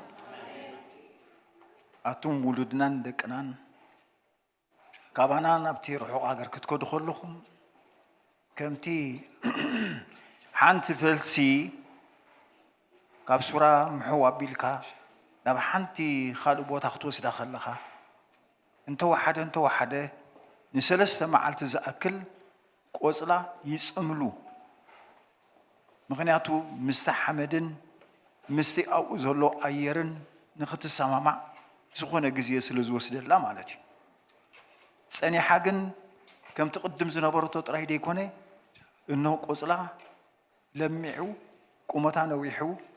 فرنت خوين أخت فري معباين تخوين أخت عبي تخل إياه آمين جيد ماز يوم دكنا مسنان سأني حومن يرومن اللو نبت زخدوه بوتا سفرة كتتا كم زحجز اللو خوينون كي رخبوه نقرب معتات بخمي جميرم بخمي كودوه خمز اللوهم نمردو زتسقم نجر كقاط ممثل زخيل نزل نجر زي تسفى قريص أم نساتهم أما قت أتو كل زي كونه بتقدم أجزي أبير أملاكم زسقمهم صنعات نحيلن برتي عمن قدميت كخدو እግዚአብሔር ጸጋ خبزحلهم كنصليلهم ይናማል ያው እግዚአብሔር ጎይታ ሰራዊት ኣብ ላዕሊ ኣብ ሰማይ ኣብዛ ምድሪ እዚ አንዘሎ ነገራት ንምቁጽጻር ዓቕምን ሓይልን ብርታዕን ዘለካ ነገር ደይስወረካ ጀሚርካ ተወድእ ሓይሊ እናሃብካ ንድኹም እተበርትዕ ጸልማት ናይ ደቂ ሰባት እትቕንጥጥ እንሆ እቲ ንዕኦም ክጎድኦም ዝመፀ ነገር ኩሉ ንጥቕሞም ክትገብር ኢልካ ለይትን መዓልትን እትተግህ ኣምላኽ ስለ ዝኾንካ ስምካ ንዘላለም ይባረኽ ነዚኦም ደቅና ሕጂ ኣብ ሕቑፍኻ ኣብ ቀፅርኻ ቀፂርካ ካብ ጸላእቶም እግዚኣብሔር ነፃን ሓራን ኣውፂኻ ከምዚ ሕጂ ዘለዎ ጥራይ ደይኮነ ካብኡ ብዕፅፍን ድርብን እናበርትዑ ክብርትዑ ዓቕምን ሓይልን ዝሃብካዮም ነገራት ኩሉ ዝቐንዓሎም ዝሰለጠሎም ሰባት ክኾኑ أجميرك تود أملاك يخمو زمانهم كله نزب سكاتر يفزول زمان هيوتهم كله دبارك هاتبارهم مسلكم مسولودهم مستاز نوروا محبر نحبرت منفس كم زلهم معلتخن مهارس أنا إحنا لبي مسلبي تحبابيرو عبنا نجارات كفرس كم زخل نايس على أساس عردي توعوا عبيلو سبابيرو نعخان خبري نمقيار نملواتن كجبر زكالو صنعاتك أب حبرتك سلزخونه زياتهم እግዚአብሔር مستز خدو زلو محبر تحبابيرم عيوخان سرح كان كسرحو من قدم كله ختصابابقلهم ነገር كله خطጣጣጣ حلهم ከተማቻቸ አሎም بزخدو نجر እግዚአብሔር بحنت مخنيات እኮ ከይተጸገሙ ዘመኑን ኩሉ በሰላም ደሃንን ኩድዎ ብላአት ካን ጸጋኻን አይፈለዮም አሜን እንዳባረካ ባረኩም አሜን ኃይልና መልአካ መልአዮም አሜን ኣብ ሕቁፊኻ ቅጸሮም አሜን ጼርካ ጾሮም አሜን ኣብቲ ዝኸድዎ ቦታን ስፍራን ከ ክብርኻ ይኹኑ ብመድሓይና ብጎይታና ብኢየሱስ ክርስቶስ ስም ክብርን ዕብየት ውዳሴን ግርማን ጥበብን ንዓኻ ይኹን አሜን ሃሌሉያ ክብርና አምላክ ይኹን ሰላም ኪዶ ያብሔር ምሳኹም አብሔር ቀቅርሚኹም ወፂሎ ጎይታ ባረኩም ህዝብ አምላክ ብሩኻቲኹም እታውኩም ውፃኹም ይባረኽ ተግባር አውዳውኩም ዘበለ ይባረኽ ኢድኩም ዝነበሮ ዘበለ ሁሉ ብሽም ኢየሱስ ክርስቶስ ይባረኽ ከም በዋልታብ ጸጋ ተኸበቡ ቃላት አፍኩም ሐሳባት ልብኩም ኣብ ቅድሚ እግዚአብሔር በሆግ ይኹን ሞገስ እግዚአብሔር ኣብ ልዕሊኹም እዩ ሰላም ኪዱ ተባረኹ